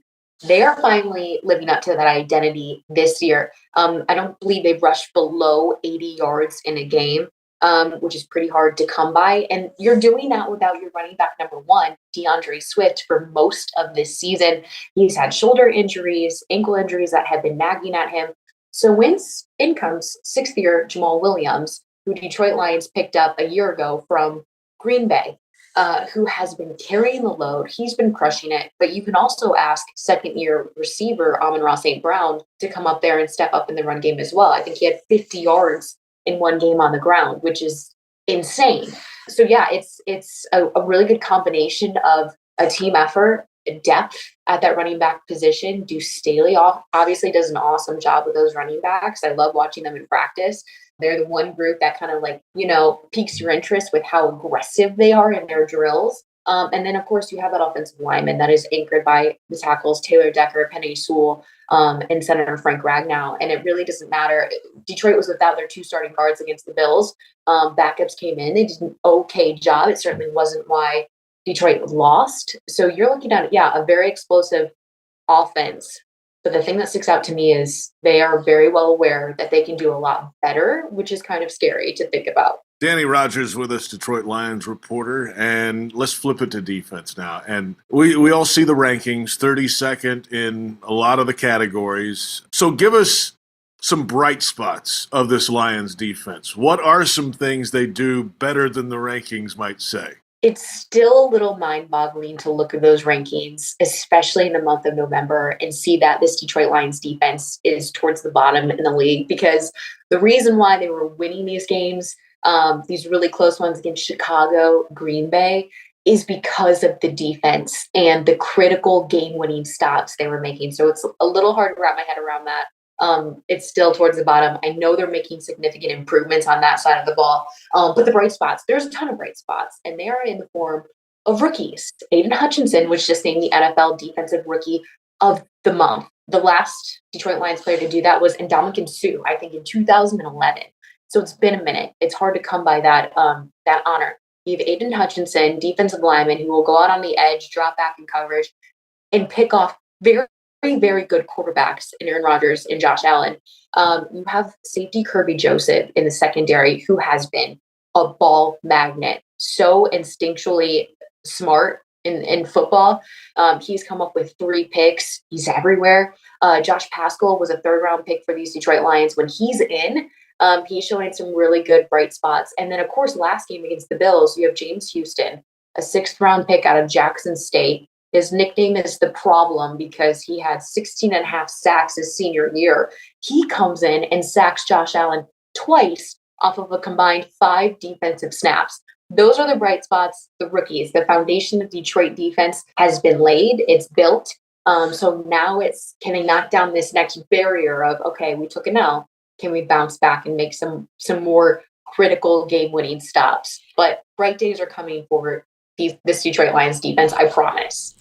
That's Danny Rogers, Detroit Lions reporter for the team website and team social media channels. And it's a Lions team, Mike, that's obviously 4-7, but they found a little something, 3 straight wins. They were right there. They had the lead on the Bills and lost it on Thanksgiving. So they're trending a little better lately. They're only 2.5 games out of the NFC playoff picture all of a sudden, and they have the head-to-head tiebreaker over what would be the 7th seed right now in Washington at 7-5. So, if they can figure some things out, just like the Jaguars are looking to try to take that next step, the Lions are right there on the doorstep as well. They just have to go execute it out down the stretch. Yeah, their problem is they have more teams to contend with. Like for the Jags, it's 2 teams. It's Tennessee and it's Indy. And if the Jags do what they need to do, Indy likely is not going to keep pace, in my opinion. So it's Jacksonville versus Tennessee, whereas Detroit's got several teams to leap over before they even get to that head-to-head with Washington. So they've got their work cut out, JP. But, look, they said they wanted to be a bunch of kneecap biters, right? Just kind of infuse that attitude of don't quit and fight hard to the very end of the football game. And it's easy to give up on a season when it's not going your way and you're not getting those results, and this team clearly didn't do that. So they're taking that to heart, and you're going to get a heck of an effort out of the Detroit Lions today. And you got to remember, too, Jared Goff did get to a Super Bowl. He is a number 1 overall pick in his past. I mean, the guy has some talent, and they're starting to find some weapons around him in this team. Well, this is the healthiest they've been weapon-wise all season, right? Now, Hawkinson's gone, and that's a big hole. Don't kid yourself. They haven't really come up with a great plan to replace him yet. But Jamison Williams added to the core of Amon-Ra St. Brown, Josh Reynolds, who's a really underrated player, good player, intermediate receiver, DJ Chark, who can stretch the field. He is healthy, and, of course, you got all the backs in the backfield healthy right now. So you're going to get quite a test for this Jaguar defense. The full conversation with Danny Rogers available now on the official Jaguars Podcast Network. It's free on iTunes, Spotify, or wherever you download podcasts. Also available on Jaguars.com. Coming up in about 15 minutes, though, we'll get a Mike Dempsey fantasy forecast, and we'll hear from Frank Frangie in the broadcast booth in Detroit. Up next, though, inactives. with a close look at the safety position for the Jaguars. Andre Cisco, a game-time decision today. We'll get the result of that coming up. A pregame huddle-up podcast coming up with Bucky Brooks and John Oehser as well. We're about an hour and a half away from kickoff in Week 13. The Jaguars and the Lions coming up. This is the Publix Tailgate Show on Jaguars Radio.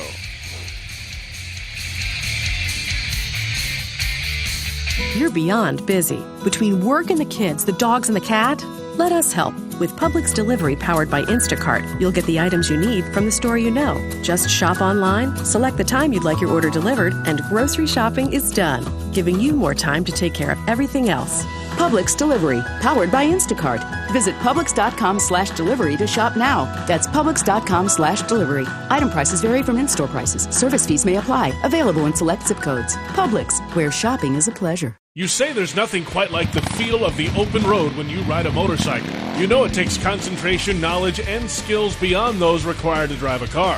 Ride Smart Florida would like to take this opportunity to remind you to enjoy the road, but to always ride smart. S-M-A-R-T. Say no to drinking and riding. Make yourself more visible to motorists. Always wear your helmet. Ride in control. Train regularly and get endorsed. Visit RideSmartFlorida.com for more details. Do you ride smart? This message is provided by the Florida Department of Transportation. The Land Rover Defender story began with the simple thought of creating an exceptionally capable off-road vehicle, becoming the go-anywhere, do-anything all-terrain machine. Today, there's a new Land Rover Defender, the toughest and most advanced Land Rover vehicle ever. From the beginning, Land Rover knew the new Defender was capable of great things. Motor Trend's 2021 SUV of the Year is just the latest example. Test drive the new Land Rover Defender today at Land Rover Jacksonville on Atlantic Boulevard, or go to LandRoverJacksonville.com. Land Rover, above and beyond. What makes that famous call? Dinner's ready! Even better? It's cooking a great meal with natural gas, enjoying faster cooking times and precise temperature control. And now getting a valuable cash rebate up to $300 when you install an energy-efficient natural gas range or cooktop.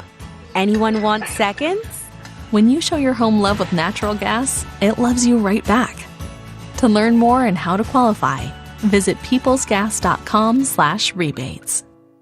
This holiday season, unwrap a brand new Dreamfinders home. You'll enjoy everything that makes the holidays merry and bright with family and friends in an expertly built, energy-efficient Dreamfinders home. What could be better than calling one of St. Johns County's magnificent communities such as Shearwater, Beacon Lake, or Silverleaf home as 2022 comes to a close and an exciting new year begins. Plus, with an interest rate lock special from Dreamfinders Homes, the timing is perfect to be in a gorgeous move-in ready home. Happy holidays to all from Dreamfinders Homes. Visit dreamfindershomes.com. Frank Frangie here. When you want barbecue in Jacksonville, you want Bono's Pit Barbecue. You can find Bono's locations all around town and on game day at TIAA Bank Field because Bono's is the official barbecue of the Jacksonville Jaguars. Bono's is currently expanding its brand with franchise opportunities throughout the Southeast and beyond. Over 70 years of authentic Southern pit barbecue and owning your own business are a great combo. Go to bonosbarbq.com to learn more or call 904-880-8310 today. And remember, if you don't see a pit, it ain't legit.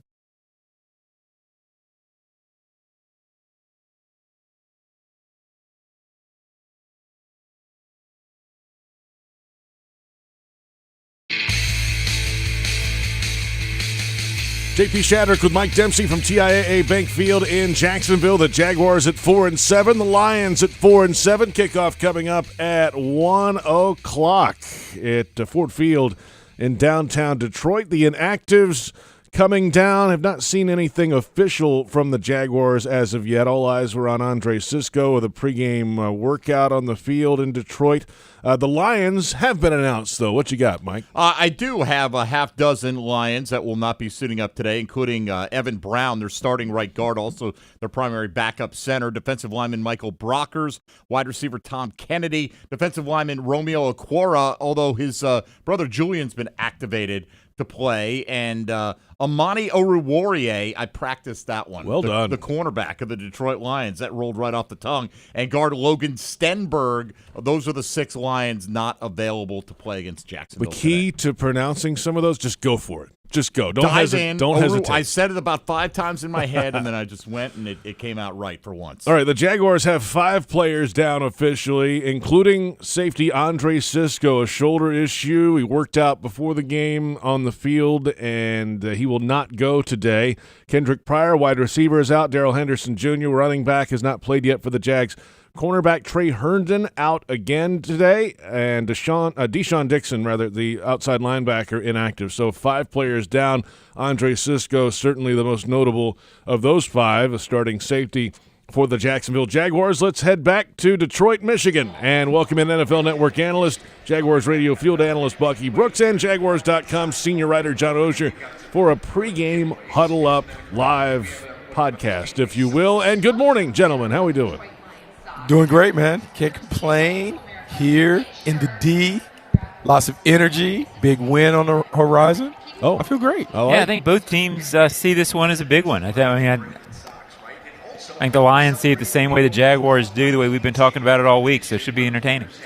Andre Sisco down. What does that mean for the secondary today, guys? I mean, it's tough because he's a traffic cop in the back end.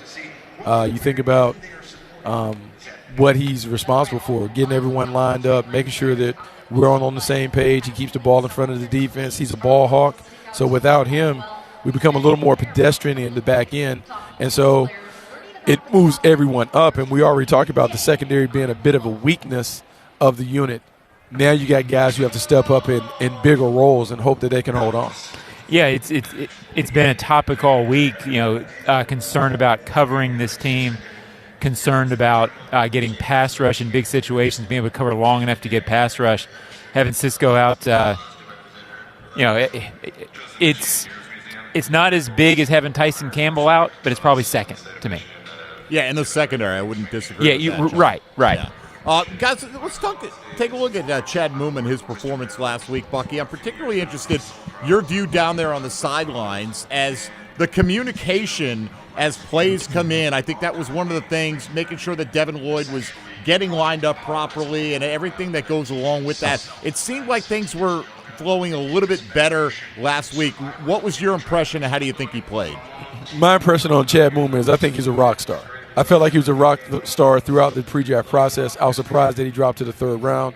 He was a very good player, very similar to Logan Wilson was coming out of Wyoming, who is now a starting linebacker or a star linebacker for the Cincinnati Bengals. He is what we call a natural communicator, great diagnostic skills, and you put him beside Foye Oluokun, these guys get it. Like they can finish each other's sentences, and that allows the defense to play better. Now, I don't think it's necessarily an indictment on Devin Lloyd and his ability. I think he's out of position.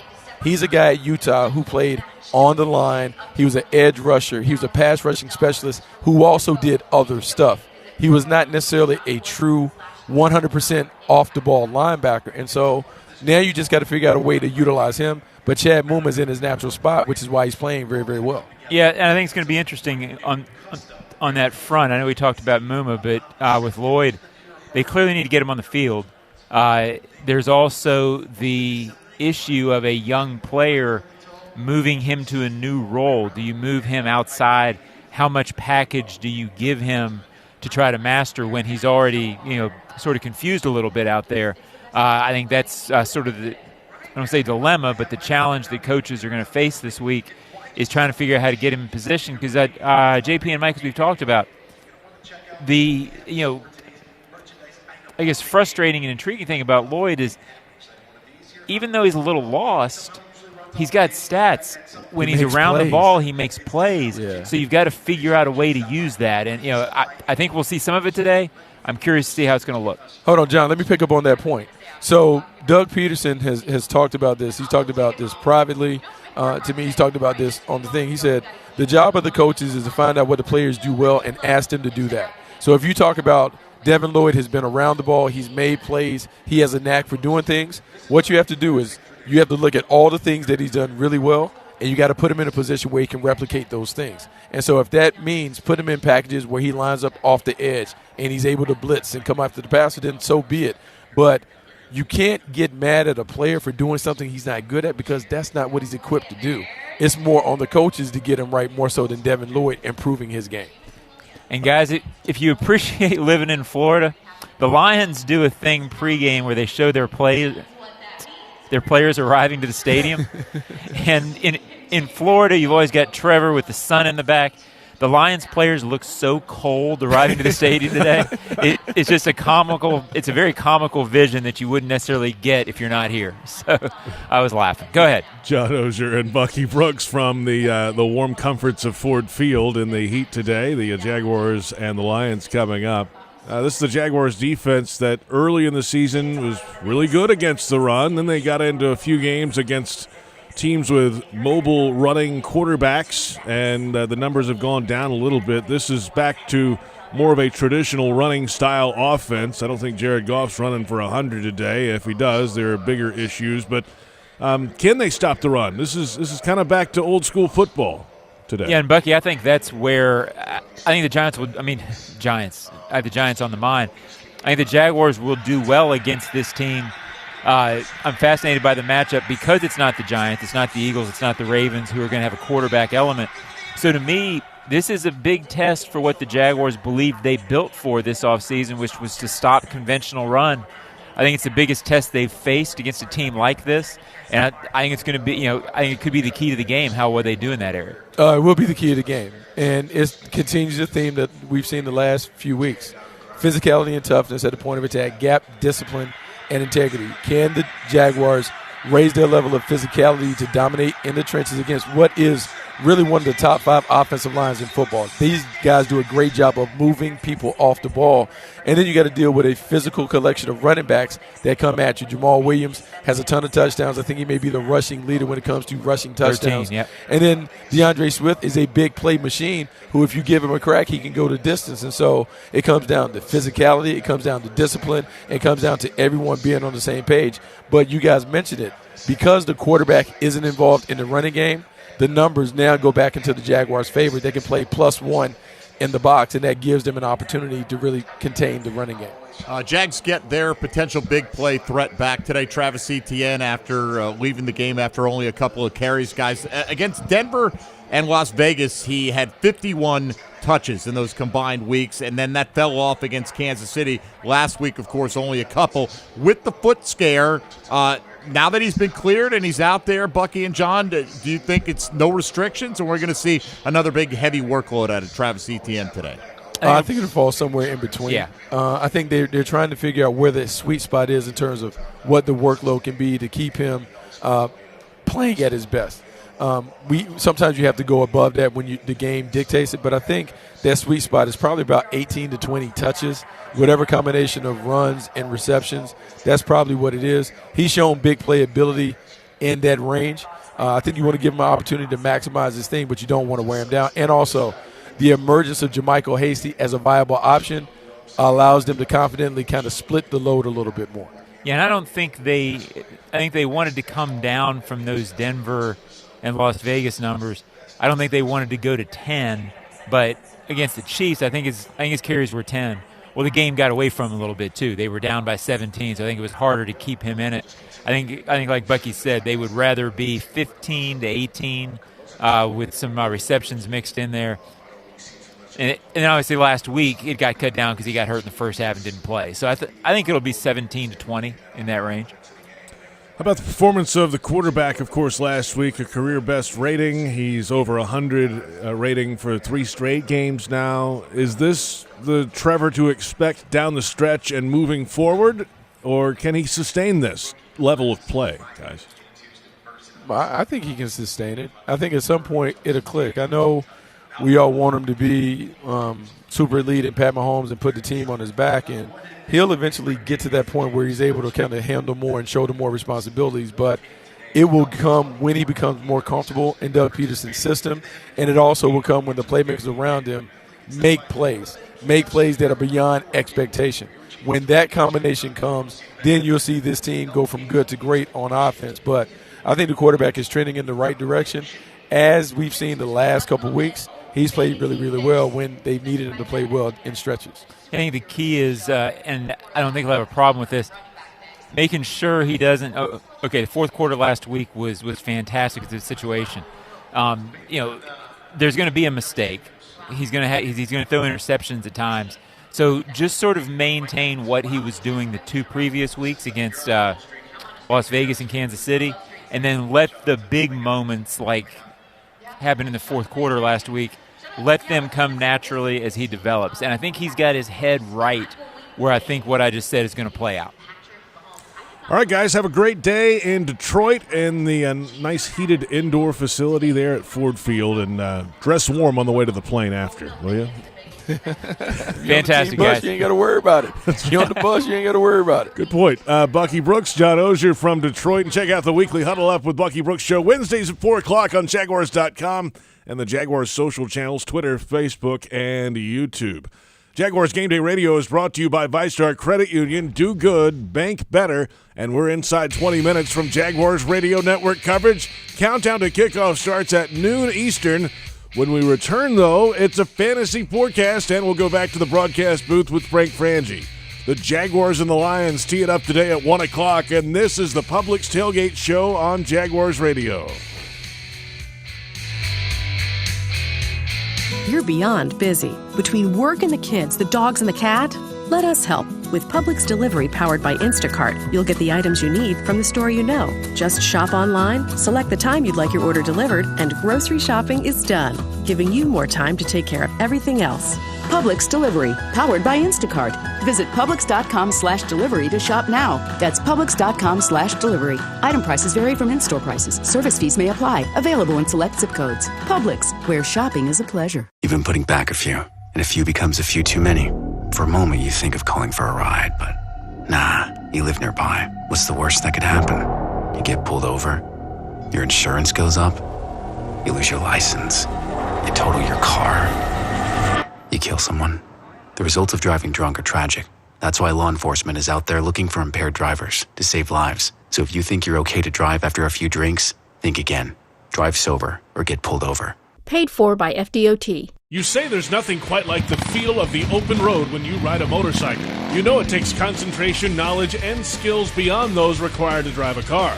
Ride Smart Florida would like to take this opportunity to remind you to enjoy the road, but to always ride smart. S-M-A-R-T. Say no to drinking and riding. Make yourself more visible to motorists. Always wear your helmet. Ride in control. Train regularly and get endorsed. Visit RideSmartFlorida.com for more details. Do you ride smart? This message is provided by the Florida Department of Transportation.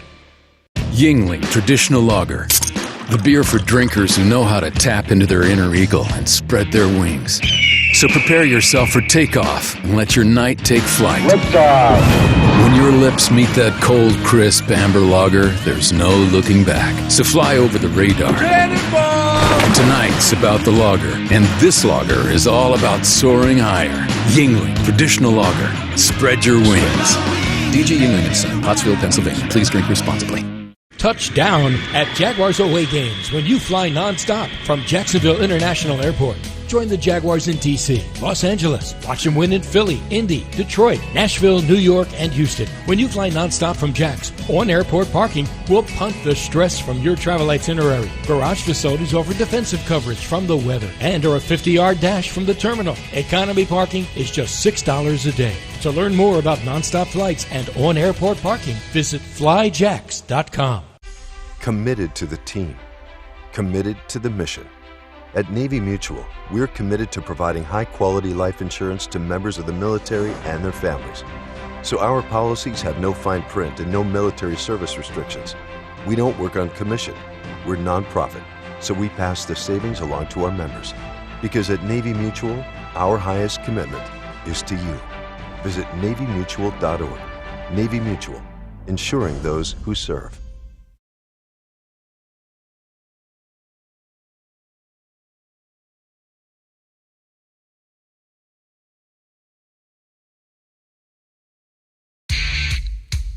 This is the Publix Tailgate Show. Publix, where shopping is a pleasure. JP Shadrick with Mike Dempsey from TIAA Bank Field in Jacksonville. Up in Detroit today, the Jaguars face the Detroit Lions. Both teams at 4-7. Kickoff set for 1 o'clock in Week 13. And time now for a Week 13 fantasy forecast from Mike Dempsey. All right, thank you, JP. Looking at the early inactives today, just taking note of some offensive skill players and their status here. Antonio Gibson of the Washington Commanders will suit up and play, split that backfield with Brian Robinson. He was questionable to go. David Njoku, the Cleveland tight end, had already been ruled out. So if you're looking for a streaming option, and a lot of people are looking to catch lightning in a bottle at tight end, Harrison Bryant is a guy that should play all the snaps today with Deshaun Watson taking over at quarterback for the Browns. Kenny Golladay is out. Hopefully you don't roster Kenny Golladay. It doesn't really matter. The Giants wide receiver has been a non-factor basically since the team signed him. And the Jets' Michael Carter, who was listed as doubtful, is officially not playing today. That means rookie Zonovan Knight probably leads a three-way committee. He got his first carries of his career last week, ran it 14 times for 69 yards, so he did a pretty nice job. James Robinson was inactive, the former Jaguar, last week. We'll expect him to be part of that committee, but keep in mind, if he adds another 185 yards to his rushing total this year, the compensation in the Robinson trade goes from a 6th to a 5th rounder. Jets probably want to keep that number down if they can over the final few weeks. So Knight should be the lead guy there. In the 4 o'clock window, players to keep an eye on, we'll go with Seattle and the LA Rams. Matthew Stafford placed on injured reserve. That means John Wolford gets a start. Nobody's a recommended play in that passing game. That includes Tyler Higbee, who completely disappeared from the game plan last week. Kyron Williams may be the only viable Ram. The rookie running backs could be a flex play. Miami at San Francisco. Raheem Mostert is back. He'll pair with Jeff Wilson, but the pair of former 49ers going up against the best run defense in the National Football League. So again, at best, maybe Wilson a flex this week. I'm looking for other alternatives if I have them. Deebo Samuel, questionable with a hamstring, expected to give it a go for the Niners today. Kansas City at Cincinnati. Kadarius Toney, stop me if you've heard this, is out with a hamstring injury, because that's what Kadarius Toney generally does for Cincinnati. Two big players questionable. Jamar Chase coming back off that hip injury, expected to return after a 4-week absence. And Joe Mixon still not cleared from the concussion protocol. Oh, they can do that right up until 90 minutes before kickoff. There's some definite concern about his availability. Samaje Perine would be an excellent play, particularly in point per reception leagues if Mixon's unavailable. And finally, Chargers at the Las Vegas Raiders in the 4 o'clock window. Mike Williams continues to miss time with his ankle injury. Josh Jacobs is questionable with a calf injury. He was questionable with a calf injury last week. He played and he went over 300 yards from scrimmage with a couple of touchdowns and scored you 40-plus points in your fantasy league, JP. So if he plays, you want him in there, but just know there is at least some risk that he's not able to suit up today. Zamir White would probably be the lead ball carrier for the Raiders if that's the case. That's what he does when he's questionable. Guess what? He'll be questionable every week. You know what? In overtime, they actually wanted to take him out. They didn't think he looked. He goes, no, I'm going to stay in there. Next play, 86 yards to the house. Gone. The bye-bye Josh was the call. Yeah, it was great on the anniversary of the bye-bye Bo play. What a play for the Raiders. It's time to deck the halls, Duval. Join us Sunday, December 18th as Trevor Lawrence leads the charge against Dak Prescott and the Dallas Cowboys. Whether you're gifting the game or treating yourself, we've got tickets to fit every budget. So visit jaguars.com/tickets or call 904-633-2000. Let's go back to Ford Field, Detroit, and welcome in Jaguars play-by-play announcer Frank Frangie, who has the call of the Jags and the Lions coming up with a 1 o'clock kickoff time today. And both teams 4-7, both teams on the outside looking in, but still little hope. And this is a slate of big games around the league today. This one will fly under the radar just because of the records, but hey, for these two teams, you get up to 5-7, all of a sudden you have a chance, Frank. No, you're right, JP. Good morning to you and Mike, and you're exactly right. And it's two teams, although they're 4-7, that come in with a little bit of momentum, I think. JP, the Lions have won 3 of their last 4 and almost beat the Bills on Thanksgiving Day, as you know.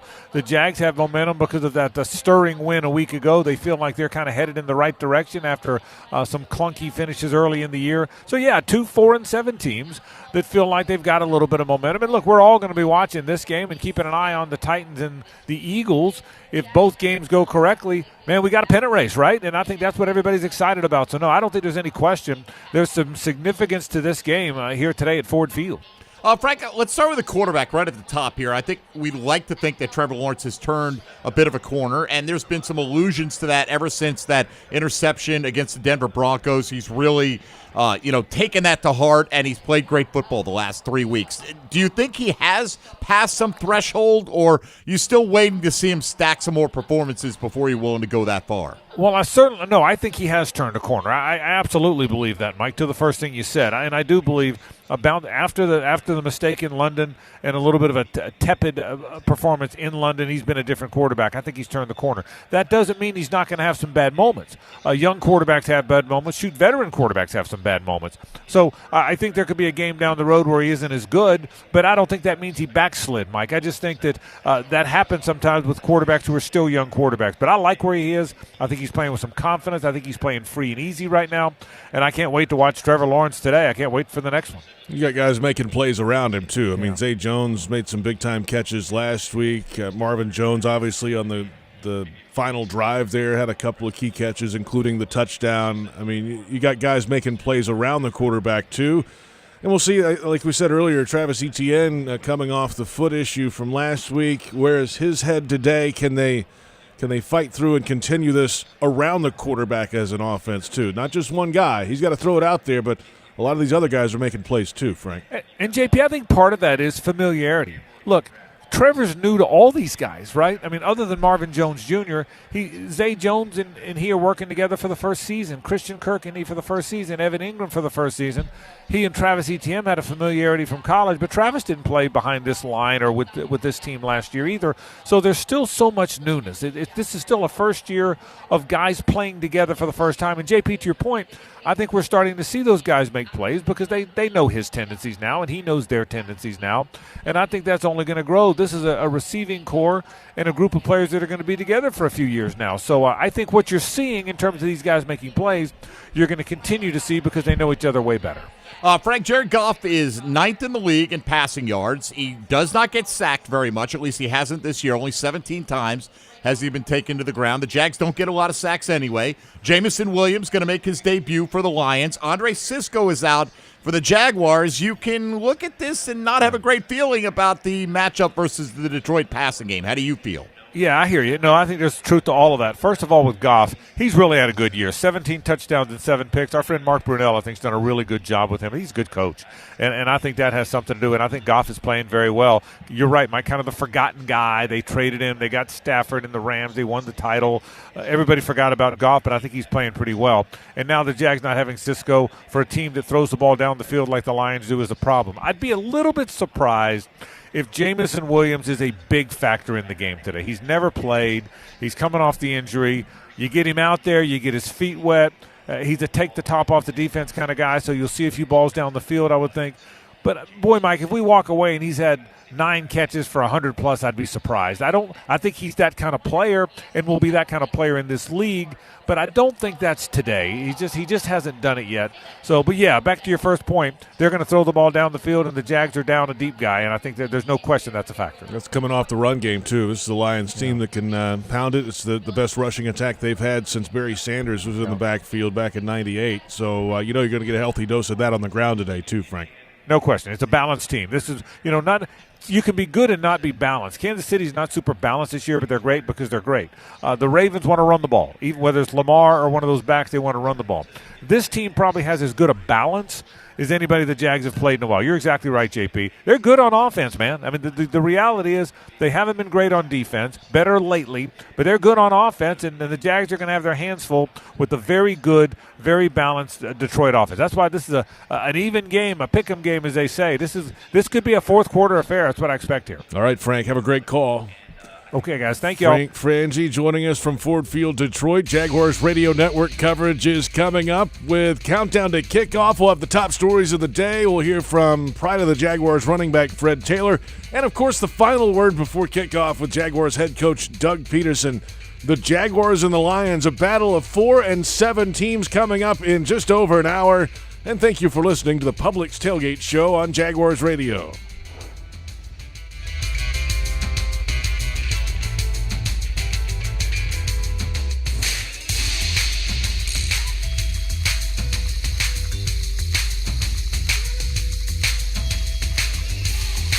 you're beyond busy.